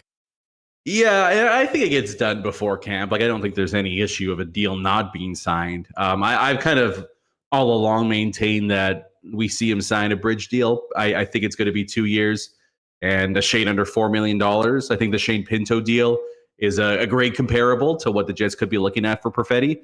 I mean, it makes sense for both sides, I think. I wonder at this point just how, like, when you talk about a long-term deal, how committed and how strong is the belief from Winnipeg's side that Perfetti is worthy of, say, 6 years, I don't know, $6-7 million? Like, there hasn't been, a ton of evidence of him on the ice being a high-level player for the team yet, albeit he's still early in his career.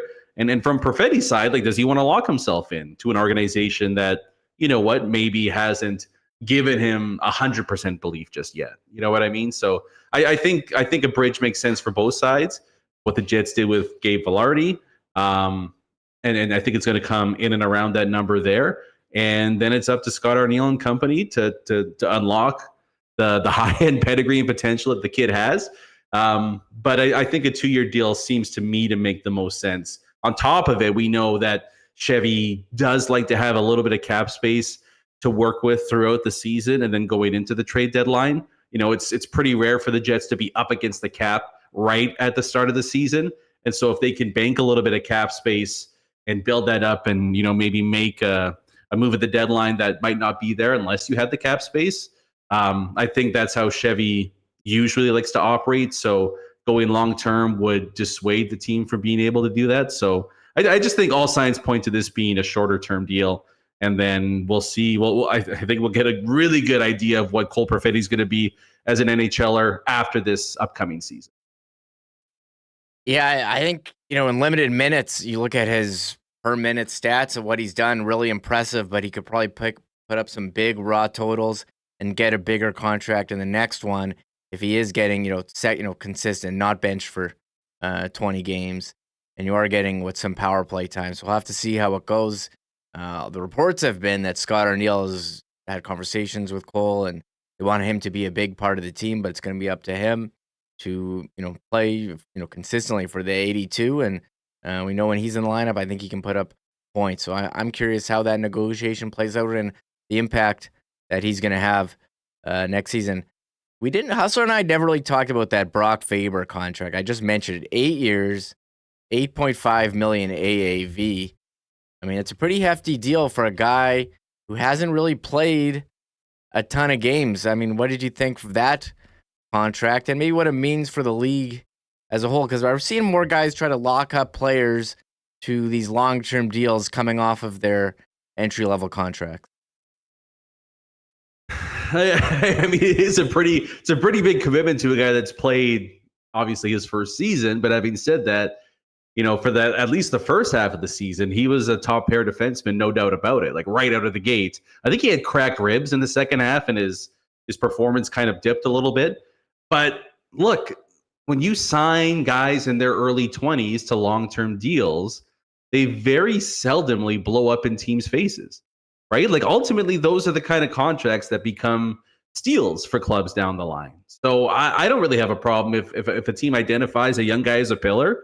Yeah, it's going to make more sense to lock somebody like that at 21, 22. You're paying them. Yes, it's high-end money, but you're paying them for their prime. You're not paying them for who they're going to be or what they've done in the past. You're getting the best of their career at a pretty reasonable number. And so I think it's nice business by Minnesota, honestly. The fact now that they can have Faber and then Zeev Buium coming up, like that's a pretty damn good 1-2 punch to go along with Spurgeon and Brodin for the next little bit. So Minnesota's an interesting team, Remo, right? Like they got the cap hits, the buyout cap hits coming off the books next year, or at least at like 10, 11 million of it. They're going to have a lot of weaponry to throw at, whether it be free agents or trade targets. So I'm keeping my eye on Minnesota a little bit. The other one is Montreal too. Like they signed Slafkovsky to that long-term deal, and then Caden Gooley shortly after. Montreal is really, I don't know if they're betting on it, but they need to bank on one of those Suzuki, Caulfield, Slafkovsky, Gooley, one of those players to really become like a superstar type guy. Are they? I don't know yet, right? Like it remains a little bit up in the air. Suzuki might be the best bet to become someone like that, but it's kind of an intriguing bet when you look at, high-end cap hits for teams across the NHL. Montreal is really betting on those guys to be the core. Maybe not Gooley as much because it's a little bit, lower in the AAV, but specifically those three forwards, like that's going to be the core along with Demidov of the next potentially great Montreal team. And it's a lot to put on some young kids' shoulders. So you better be damn sure that you've got legit studs in the fold there. I'll be intrigued to see. I kind of like the way Minnesota's going about it a little more than Montreal right now. But Slafkovsky took a big leap in the second half of the year. So at the very least, that rookie season was a little bit concerning, but he looked like a big time player at the end of year 2. So it'll be intriguing to see what kind of a leap he takes next year. But it's always tough when you're kind of coming out of rebuild, Remo, and you're trying to figure out, what's the best way to springboard us out of this, and you kind of have to lean on the young guys that you have, elevating themselves maybe more so than they had earlier on in their career. So keep an eye on all that stuff. But obviously Minnesota being in the Central, not this year, but next year, the Wild are going to be a really, really intriguing team to me. And it wouldn't shock me if they did like a Nashville Predators 2.0 offseason splash next year. Whether or not that's a good or a bad thing, we'll see. But I get the sense that, 2025 is going to be the summer of the Wild. We'll have to see what happens. And Nashville, I think they signed all those players, but their depth may be a concern. I'm curious what kind of season they have, bringing in so many new guys at the same time. But we'll be seeing a lot of them here. Some more great Jets, Predators rivalry games. And yeah, Montreal, they've got those guys locked up. Slafkovsky to 2023, Caulfield 31, Suzuki 30. I got to say, I know it's 2024, but it feels bizarre to be reading out dates that end in a 3-1. Yeah. 3-1, like the 30s, yeah. Yeah, here we are in the 30s, the 2030s.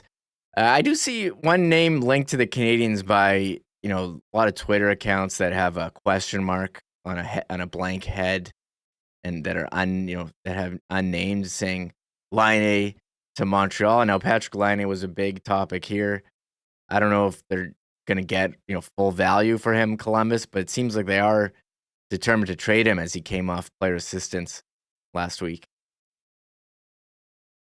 Yeah, and I hate to say this because I am resigned to hating this team for all of eternity.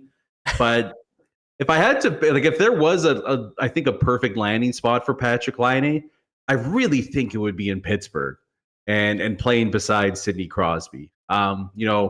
With how tumultuous these last few years have been in his career and his life, the one thing the Penguins have is a pretty stable organization. A lot of veteran leadership there too. I just think that would be such a nice landing spot for him to kind of reset his entire career and get it back on track, and then he can figure out what he wants to do.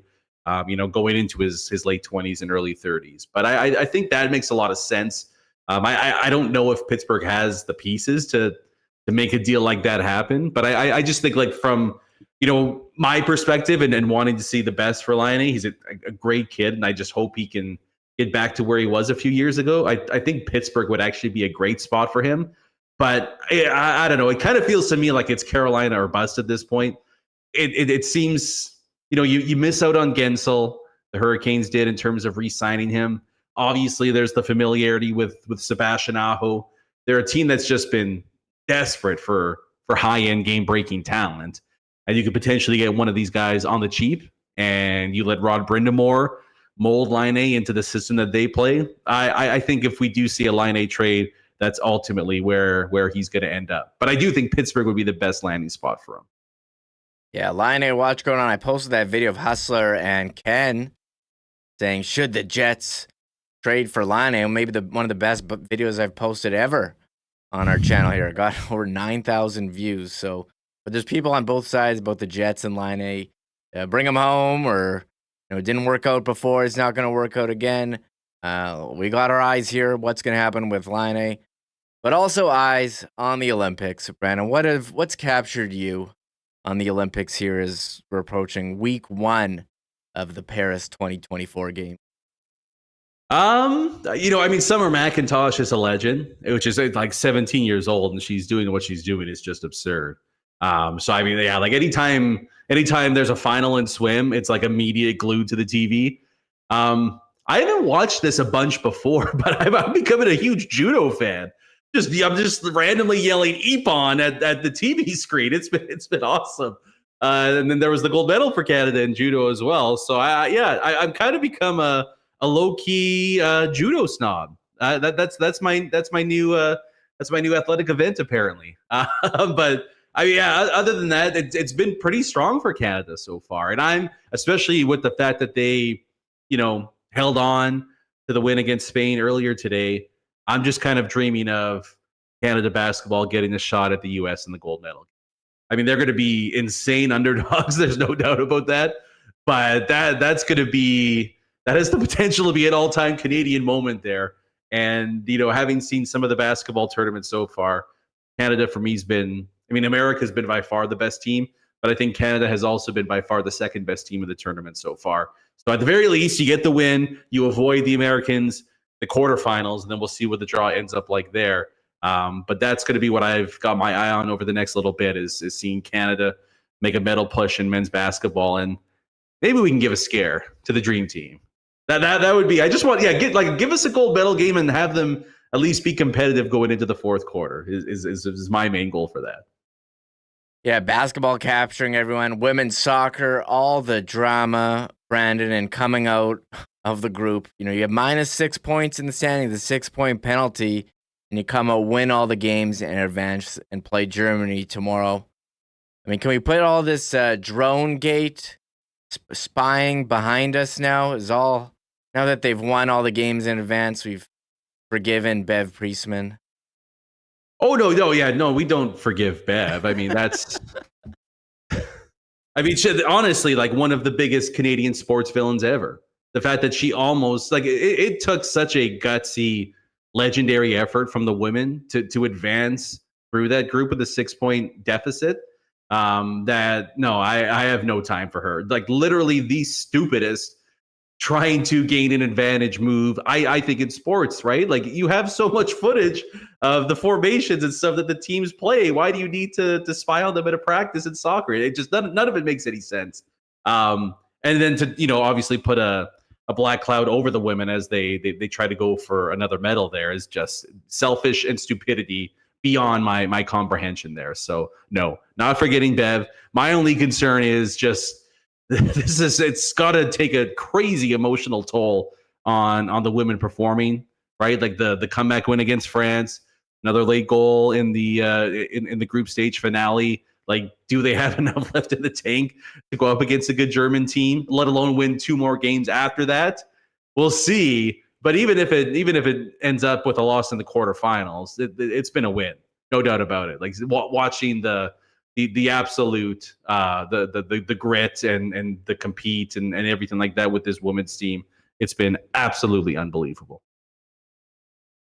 And I gotta say, they told her don't fly a drone at the Olympics, Spa, New Zealand, where they've protected area. You can't just be flying drones in France and going ahead and doing it anyway on a game you're favored.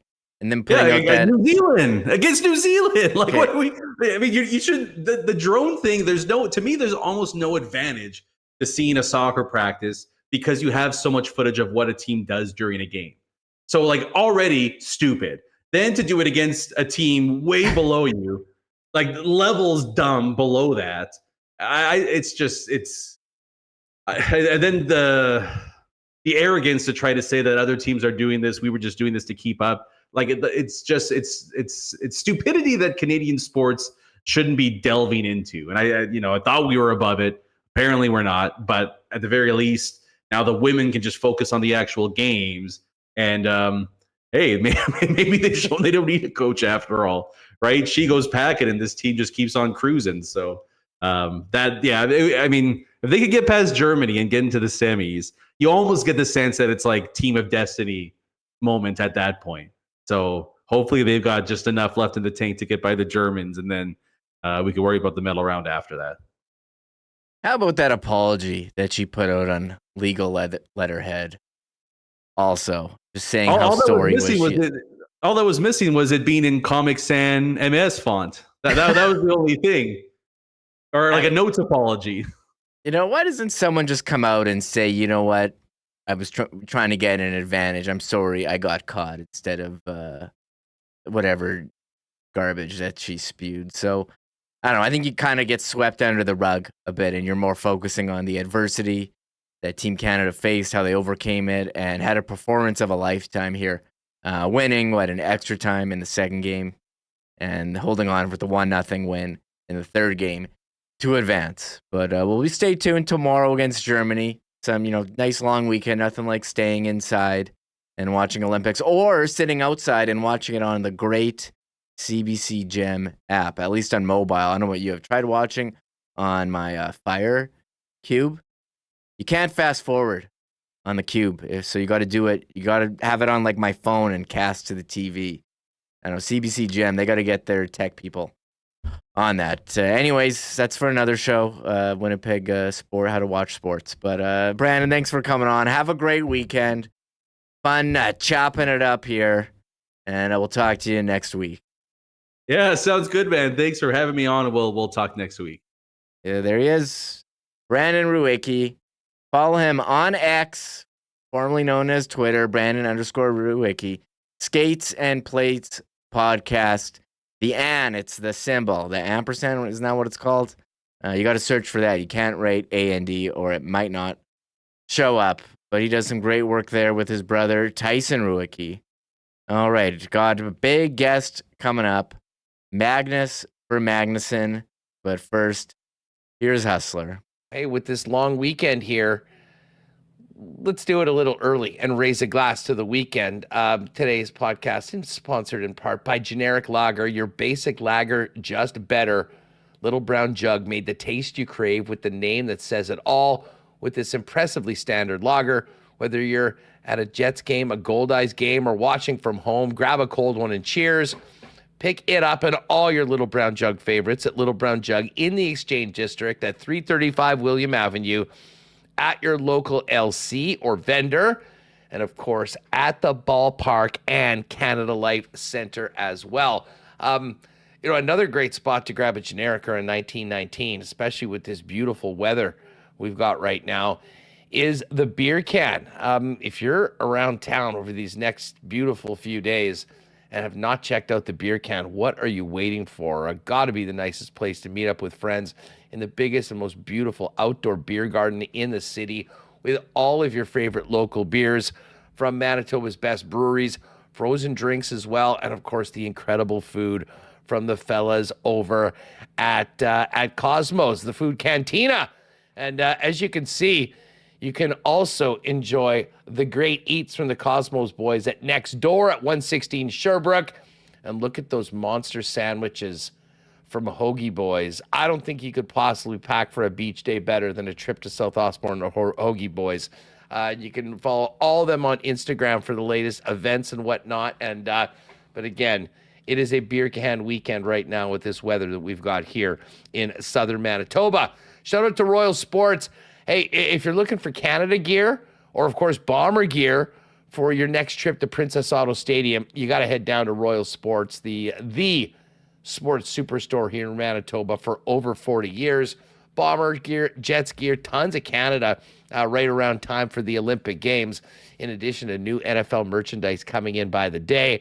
And hey, we got to make the most of the time outside as well. Soccer, softball, baseball, tennis, running, bikes, disc golf. They've got it all at Royal. And for you campers, pop by Royal and check out their amazing Yeti section before you hit the road. Royal Sports, 750 Pembina Highway. Follow them on Instagram at Royal Sports Pembina for the latest merchandise drops and sale information. And, of course, some great Olympic action on the tube right now. A big weekend in the Canadian Football League. If you're thinking about a great place to get out of the heat, enjoy a little AC, watch the game, you got to make it your local Boston Pizza. Nowhere better to get together with the gang for the big game than your local BP. Enjoying ice-cold schooners, world-famous BP wings, and gourmet pizzas and more. And, of course, if you can't make it out to BP, you can always get it hot and fresh to your door by ordering online at bostonpizza.com. If you're looking for something awesome to do on this long weekend, one of the great festivals in our province every year is the Gimli Icelandic Festival, which will be underway throughout the long weekend. But without a doubt, for sports fans, the highlight of Icelandic Fest is going to be Saturday afternoon between noon and 5 p.m. by the Viking statue. It is the Magnus for Magnuson Classic Gimli Strongman Contest, and the namesake of the program and the greatest strongman of all time, the Icelandic legend, Magnus for Magnuson, joins us now on Winnipeg Sports Talk. Magnus, it is an absolute pleasure to have you on the program. I and many of us grew up watching you lift trucks and cars and do incredible feats of strength on TSN, and it's so great to have you on the program and coming back to Manitoba. Well, thank you.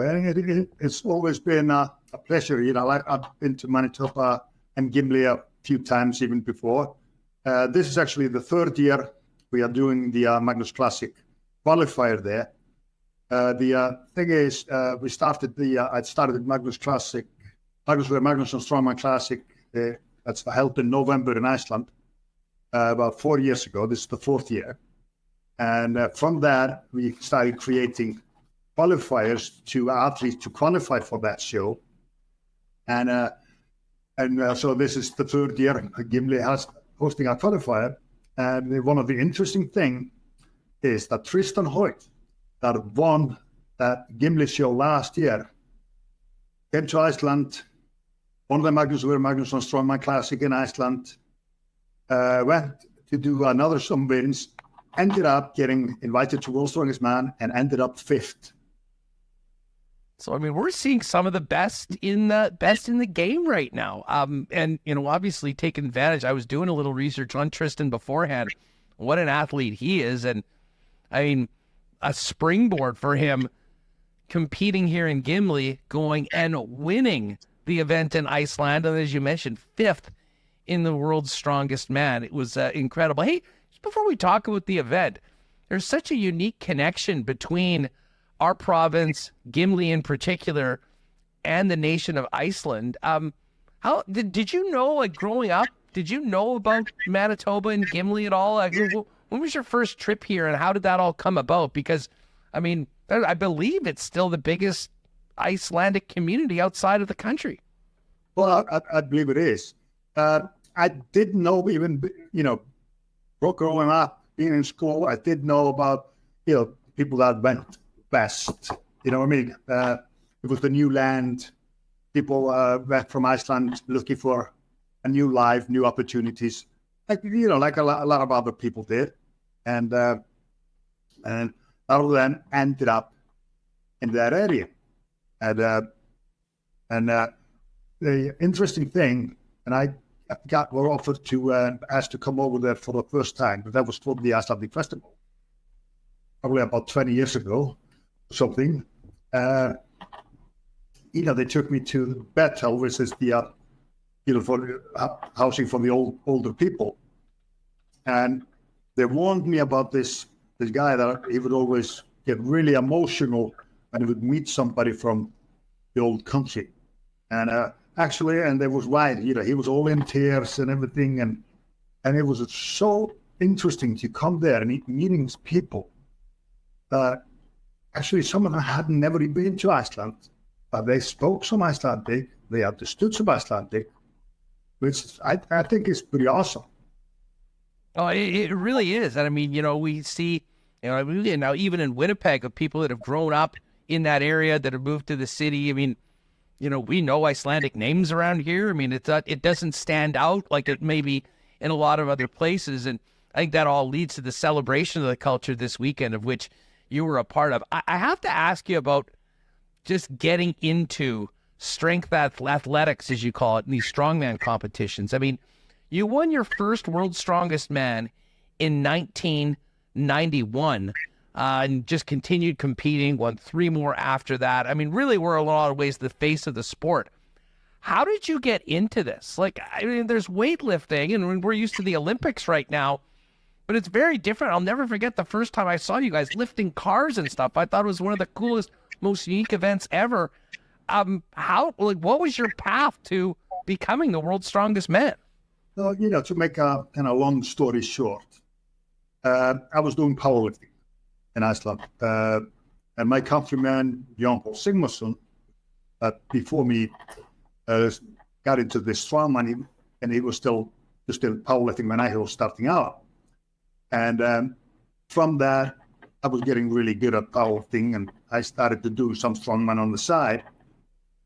In 91, I became European powerlifting champion by beating everybody. Even I wasn't in the super heavyweight. I beat them by the highest total. I was the best lifter of the meet. And so from that, I got invited to be like an equipment tester, a reserve at World's Strongest Man that year. I get a call 5 weeks, I think it was 4 or 5 weeks before the contest, telling me my countryman Jón Sigmarsson has just tore his bicep, so he was out of the show, and I was asked to compete in his place. So I go in there as a reserve, and I win it on my first try. Not bad. Quite a debut into the sport. I have to ask, I mean, we're in the middle of the Olympic Games. I mean, weightlifting's always been a part. Did you ever think about, taking your talents and compete for medals, or was this sort of unique brand of strength competition perfect for you, and that's where you sort of took your career? Yeah, well, I did a lot of things. I did train soccer, I did discus throwing, I did shot putting, which actually was good because, and I was also doing strongman. I was also doing a lot of Highland Games in Scotland, which is throwing that big caber and throwing rocks and whatnot. And even when I was doing my career World's Strongest Man, still came twice, a third in the World Championships in Highland Games. So and it helped me being athletic. That was the main thing. I was never the biggest, the heaviest, but I was one of the strongest, and I was the fastest.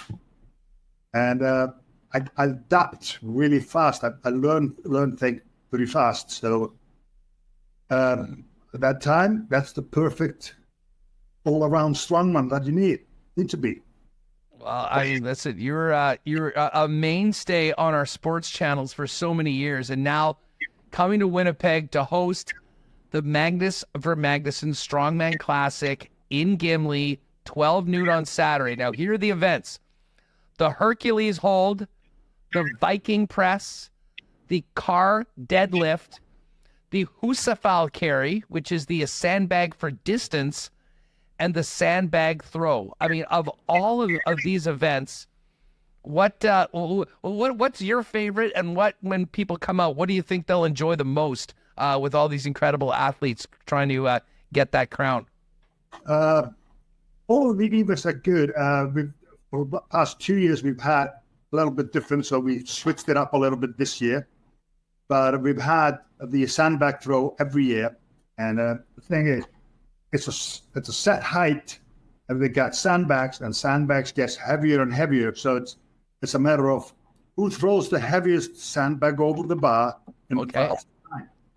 And people always really get behind that. That's really exciting. Now also, which is one of my favorites, which actually cost me a title one year, but that's Húsafell Stone curry. Now Húsafell Stone we got the famous Húsafell Stone in Iceland. So when Rolfsvog's man was held in Iceland, we did the Húsafell Stone curry. Since then, it's kind of become an icon of strongman is carrying a stone, or people started calling everything Húsafell Stone curry. And it's just like, it's a heavy stone, carry it as far as you can. And you can see people getting really fatigued, really tired. And, like I said, it's not just being strong, but also being athletic and, be able to do a lot of other things. Strongman is like a kind of mixture of other sports. It's powerlifting, Olympic lifting, track and field, kind of mixed it all into one. Well, people are going to be able to see it live in person. And again, the winner of this Gimli event last year ended up going to Iceland, winning the Magnus Classic, and then moving on to 5th in the world's strongest man competition. So this is going to be phenomenal. Magnus, before we go, these contests are synonymous with very unique strength challenges, and inevitably it's lifting cars, dragging cars. How often in your life outside of competition have people said, hey, can you lift this car? I mean, do people come at you with challenges all the time to do crazy stuff that they might have seen on TV? People have come up with ridiculous things sometimes, or asked you to turn over this huge truck or something. It's like some things that are you're not capable of doing. Just physically, it's impossible. But we've proved that a lot of things we are able to do, have done, that people would have thought you couldn't. And I came to a lot of things. There was a lot of challenges, and that's what I liked with the sport. It's like I would go to a different country or go somewhere, or even on Australia or whatnot, and they were like, okay, we got the biggest dump truck in the world. Do you guys think you can pull it? I'm like, hell yeah, I'll give it a go. That is what it is all about. Listen, Magnus, it's huge for the Gimli and the Icelandic community here to have you back participating in this amazing weekend once again. Looking forward to seeing you, all the great competitors, on Saturday afternoon in Gimli for the Magnus for Magnuson Classic Gimli Strongman competition. Travel safely. We'll look forward to seeing you here, and thanks so much for jumping on with us on Winnipeg Sports Talk. Well, thank you so much, and I hope to see as many people out there as possible. It's a lot of fun, and the atmosphere has always been electric. And I don't think it'll be any different on Saturday. Magnus, we'll see you there. Thanks for doing this. Thank you. Of course, our Breezy Bend golf reports, courtesy of Corey and the gang down at Breezy. If you're thinking about making Breezy Bend one of Winnipeg's top private courses, your long-term home for you and your family, talk to Corey Johnson at the clubhouse about some membership options for the upcoming season. And if you're looking for an unbelievable venue to host a wedding or an event, Breezy Bend's the spot. Find out more online at breezybend.ca. We'll shout out our pals over at Aikens Lake Wilderness Lodge, just over a month away from my favorite few days of the year. Aikens Lake, the fly-in fishing lodge in Manitoba, where you can be on the water in less than 2 hours from the city of Winnipeg with world-class fishing. I've been going on their Instagram lately and just seeing the hogs that are being pulled out of that lake. Cannot wait for it. And as great as the fishing is, the hospitality from the Turenne family and the Aikens team, even better. AikensLake.com for more information on the lodge, options for this year. You can also hit them up on, send a message on any of the social platforms at Aikens Lake. All right, there's us caught up earlier this week with Magnus for Magnuson, the legendary strongman. I see a lot of people in chat pumped to see him on the show. And yes, he will be in Gimli. There's a meet and greet today. Tomorrow is the Magnus Classic, where he mentioned the guy who won it went on to finish like 4th in World's Strongest Man. So go check it out tomorrow, Gimli, near the Viking statue at noon. Excited to see everyone in chat on a Friday. The marble race is open, ! marbles. But if you're going to do that, help us out. Hit the thumbs up.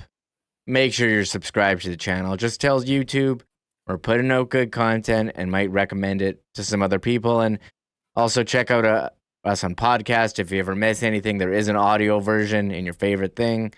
Apple Podcast, Spotify. Check that out. And also subscribe to CFL 110, Hustler and Jeff. Doing a great job talking about all the top stories around the league. And if you have time, leaving rating and reviewing on your preferred platform does help us out a lot. Let's bring back Connor as we get this marble race ready here. 1 second. Connor, what's going on, man? How are you doing here so far as you're heading to the afternoon?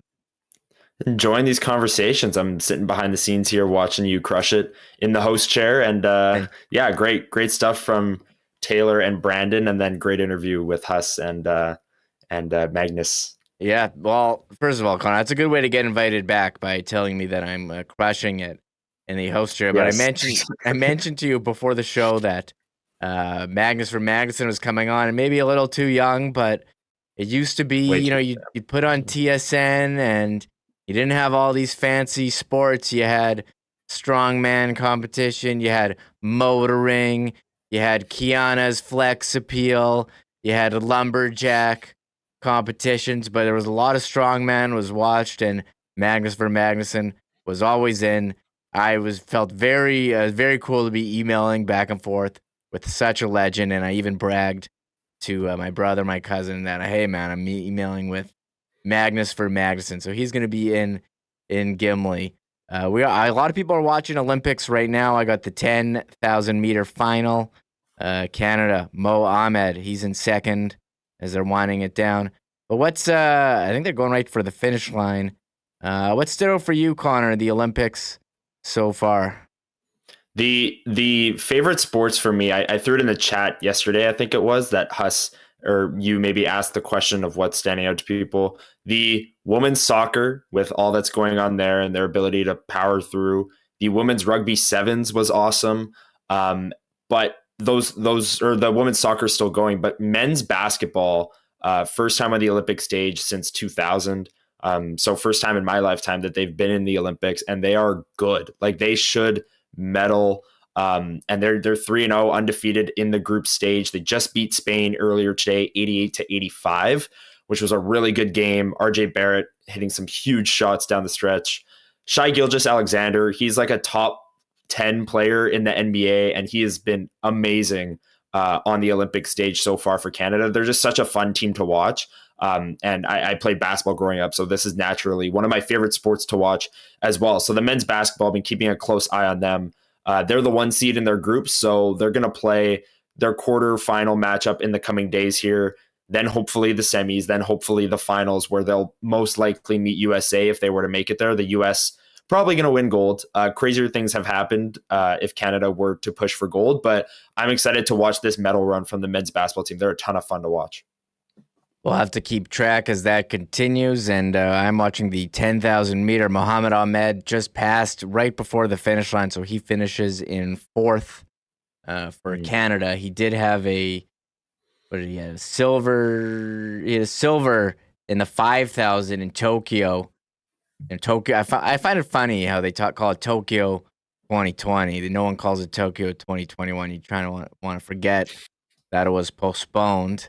But he had a silver in Tokyo 2020. He did finish 6th in the 10,000 meter, and so he does improve up to 4th for this one. I do notice people in chat watching swimming, watching so much there's too many sports to keep track of. I have been watching the prime time where they keep you up to date. Also using the Gem app. But here we're heading to the weekend, Connor. Cool bet lines as we wind down the show. We're gonna do the marble race very soon. I don't know if you have any leans on CFL. There is a game tonight. Montreal -4.5 in Hamilton. I'm really interested to see how Hamilton performs. They've really just beat up on Edmonton this year. Saskatchewan, they're -5.5 favorite against Edmonton. They're at home. And on Sunday, Bomber fans, keep an eye on this one. Calgary -3.5 at home to Toronto. Any game here stick out for you? Does 5.5 feel short? I know Trey Ford is getting the start, and maybe that adds some excitement there. But the Elks haven't won a game. And Saskatchewan's the best team in the West. I feel like 5.5, and it's in Saskatchewan. If I'm reading that board correctly, I don't know. I just feel like that's a little short. Am I out to lunch on this one? They beat the Bombers by 10 2 weeks ago. Why couldn't they beat Edmonton by 10 or 6? Right? I don't know. I forget what I picked. Went perfect 4 for 4 last week. Hustler did not I think he went 2 for 2. I set my picks into Matthew Wannock. I am leading the ESTWC. I picked Edmonton to cover. I got seduced by Trey Ford in garbage time. Yes. Slinging it around. I know Saskatchewan's got a really good defense. Edmonton's such a mess. I think they got some good weapons. I don't know. You know what? He had that throw where he rolled out and found Javon Leake, and it was such a nice play. So he's legit. I could totally see Edmonton covering as well, just because the excitement around having a new QB in that is that exciting can kind of send waves across the whole team, and the whole team can kind of step up. I don't know. I just see Saskatchewan as this really good team, and I see Edmonton at 0-7, and I see a 5.5 line, and it's just kind of shocking. But I get it. About Edmonton, I don't know if I said it on this show, but I thought they were building something last year when they finally put in Trey Ford and started winning games, and guys were getting behind him, and they kind of threw all that away and signed McLeod Bethel Thompson, who I never really thought was a premier quarterback in the league. Signed to a lot of money, and maybe they could have used that money for other stuff. And I don't think McLeod Bethel Thompson was why they were losing early. It was the defense.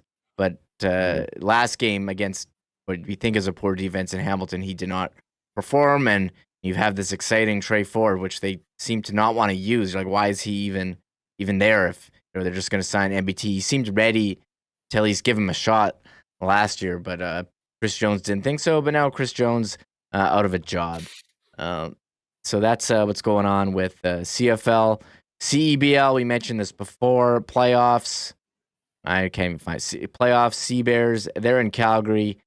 5-point underdogs. And Olympic basketball, Connor, we just talked about it. We can go to futures.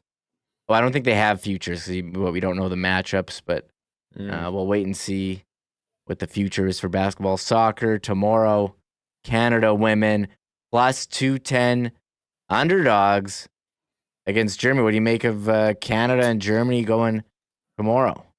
I don't know. Do you believe in miracles? That's the question. Okay, but 210. I mean, they've been underdogs against France. Were they favored against Colombia when they won 1-0? I wasn't keeping up with that one. I don't remember either. But yeah, I mean, Brandon brought up a good point. How much do they have left in the tank here? All these emotional wins eventually might catch up to them. But again, they could go on a miraculous run. This is what the Olympics are all about. Yeah, we'll have to see about that. And see, the 100 meters is always a classic. Noah Lyles, I saw him in that. Keishane Thompson, the favorite. I don't know if it has the mystique, the 100 meter. That it has no more Usain Bolt, but we do have Andre DeGrasse. He's in the 200 meter. He's plus 1,800. It's Noah Lyles. He's the big favorite. And I don't know if you've seen that show on Netflix, Sprint. Noah Lyles, part of that big flashy guy. Man, Netflix bring it with the sports documentaries. They had the Simone Biles documentary. They had Sprint, The Receiver. Did you watch Receiver? Oh, yeah. On Netflix? I'm a 49ers fan, so I have been busy watching Receiver I actually have the last 30 minutes of the last episode still to watch, and we all know how their season ended. So I don't know if I'll ever get around to watching the last 30 minutes of Receiver, but it's been a great show. And I know it's 49ers bias, but as a 49ers fan, I've loved it. I did enjoy Debo and George Kittle in the first episode. I watched the second one as well. I'm enjoying that. And I see Duck Dad saying to check out the exclusives. No, Hustler had the Bomber exclusive yesterday, which did hit. It was Bombers plus 4.5. Collaros over like 260 and Brady over 100 combined rushing and receiving.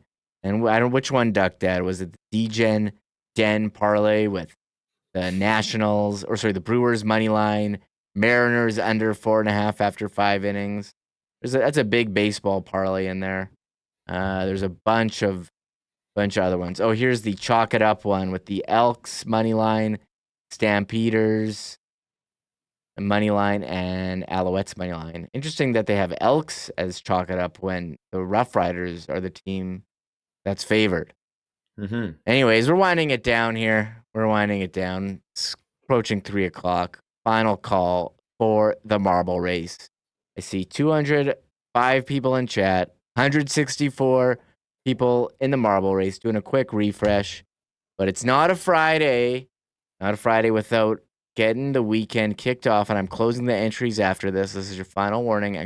Marbles in the chat for Tristan Rivers music. Here it is, Tristan.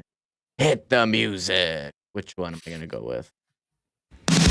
It's Friday, another week of work's gone by. You deserve to treat yourself, maybe an ice cream cake or a bottle of rye. Phone the whole day in, so that you can't deny. Why use effort even for pleasure? Your blind luck could try. It's time to do a marble race. No skill separating best two words. Marble race. Just like bubbles with the punctuation first. Marble race. Don't spell, you will suffer rolling slave. Marble race. Your mark before it's too late. Let's go. All right, that's the Foo Fighters version. I don't know if anyone in chat was in, what was it, Minneapolis? No, when are they in Minneapolis? But their tour got kicked off. I think they were in Minneapolis last weekend, or was it Green Day? I'm getting, Green Day is later. There's a lot of big rock, I guess is that classic rock now, tours happening. I know Ludacris was here yesterday, but I'm seeing Toronto. Who did they have? Limp Bizkit already, Creed, Sammy Hagar. I think you got to travel. I know Foo Fighters, they're back on tour. There's Russ Lowen says he wasn't paying attention to go. So, Connor, we're bringing in the marbles. We have how many entries? 169 entries in the marble race. A very, very nice number. And as I get it ready. So, and Connor, your brother goes in. Yes. So you want me to put one in for you, correct? Luca's in there. I got to beat him. So put me in there. And if I win, we'll defer to second place. But I doubt I'm going to win. But I just need to beat Luca. That's my one goal. That's my Well, I think this might be the biggest percentage of viewers to marble race entries. I did put in Connor. I'll give one to Magnus for Magnuson. Well, he'll be in Gimli. Check out the Magnus Strongman Classic at Icelandic Festival in Gimli on Saturday. Mary Jane says, need an acoustic version from Tristan for the theme. I do have one. There already is one. I think that's how it started. That was the first one that I requested because I love acoustic versions of songs, MTV Unplugged, all that. So I said, we need an acoustic version, and Tristan delivered with that and many. So I'll put it in August 2nd, marbles. I'm saving it. We're bringing in the marble race. I'm choosing for our track, Russ. I'm just doing a classic track. I don't have time for a pre-scout.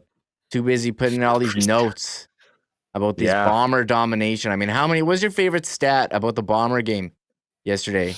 Was it the 4 first downs? Is that what it was? Yeah, maybe the 4 first downs or the 102 yards. One of those two. Or even 60, the 60-yard field goal. 60-yarder.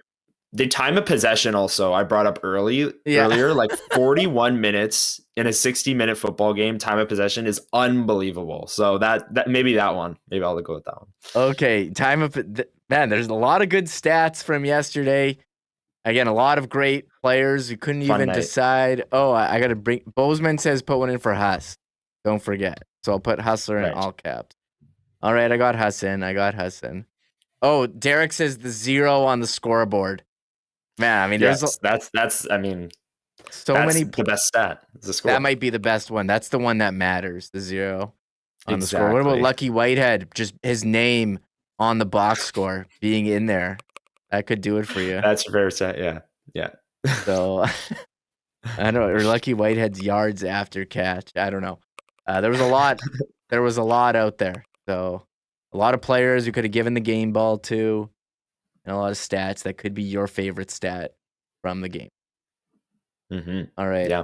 I'm bringing it in. We're in Rusty Remnant. It's happening. This is my favorite part of the day where the show is just about over and I get to do play-by-play on the marble race. We get to practice. All right. Here we go. 172 marbles in. We're at Rusty Remnant.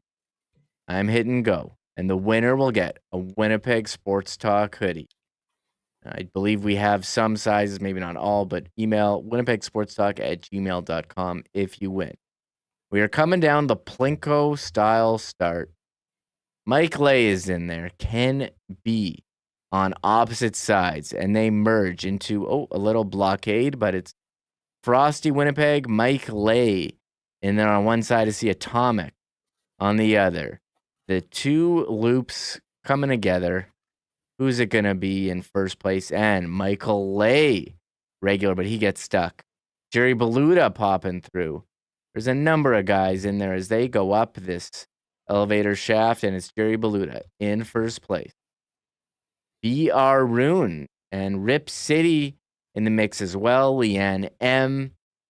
A lot of, I don't know what to call this thing. The spinny, looping apparatus. They're going through. It's Jerry Beluda, Rip City, merging together into the hamster ball. Oh, I need a drink of water. How do these guys do this? A hockey lover. Comet comes out of the ball. A lot of track left. But we got Comet, Leanne M, Bozeman, 1, 2, 3. As they approach this twisting obstacle, Comet goes right through. Bozeman behind. Grand Paw in third place. Oh, man, I need a water. I admire Kurt Courtois from the Downs. He's really good at doing that. We were at the Downs the other week. Love the way he announces. And it is Manitoba Derby on Monday as well.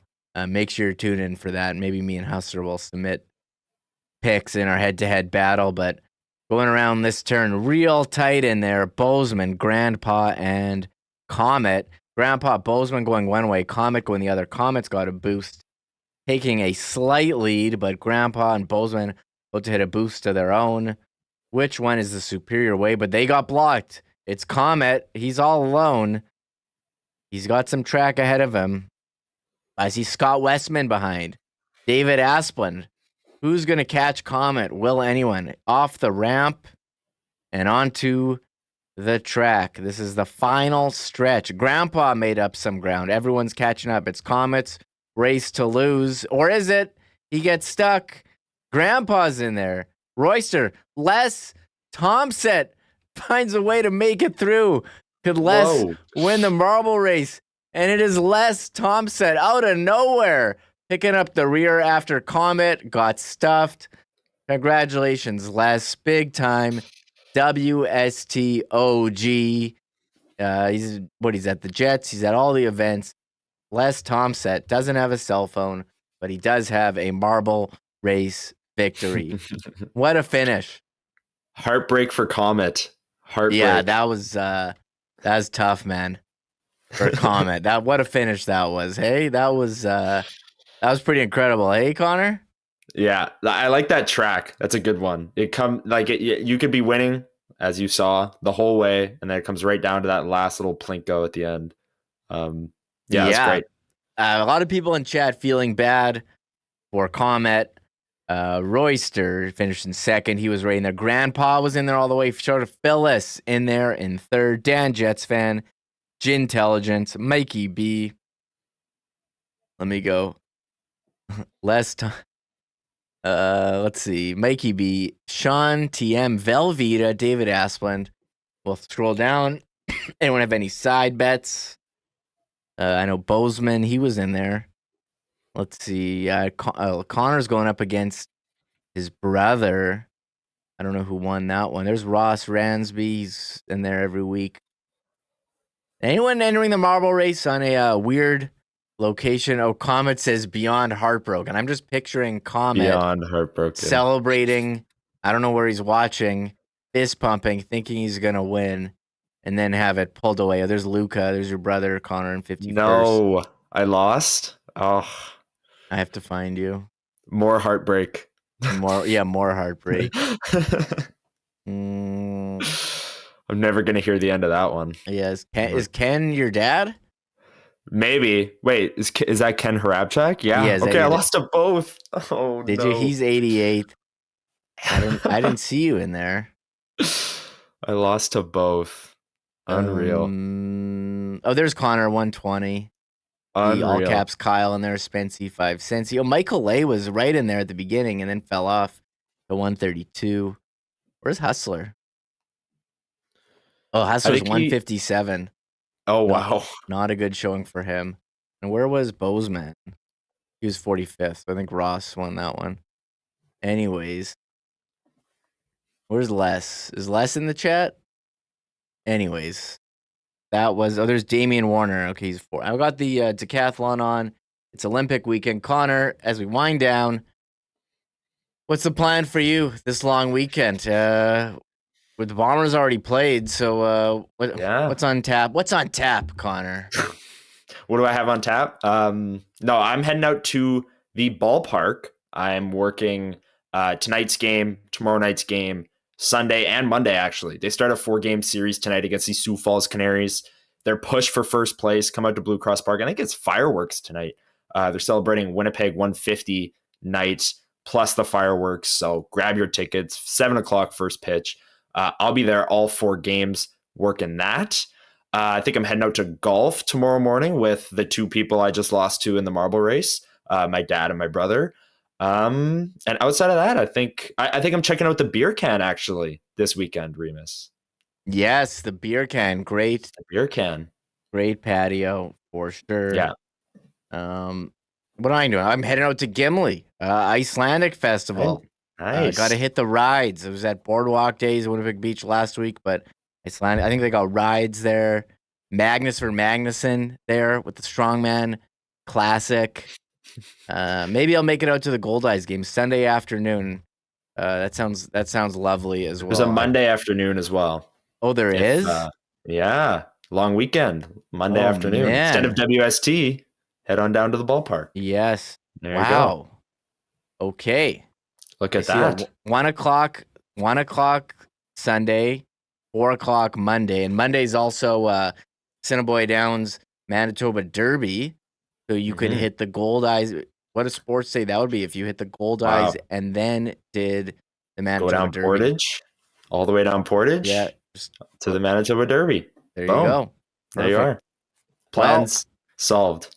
Yes. We're off to a great start with the Bomber win. We'll be having a lot of more fun topics next week than are the Bombers dynasty over if they would have lost. Now it's the Bombers are back. Can they catch? Yes. Can they catch? We'll see what happens. Can they catch Saskatchewan and BC?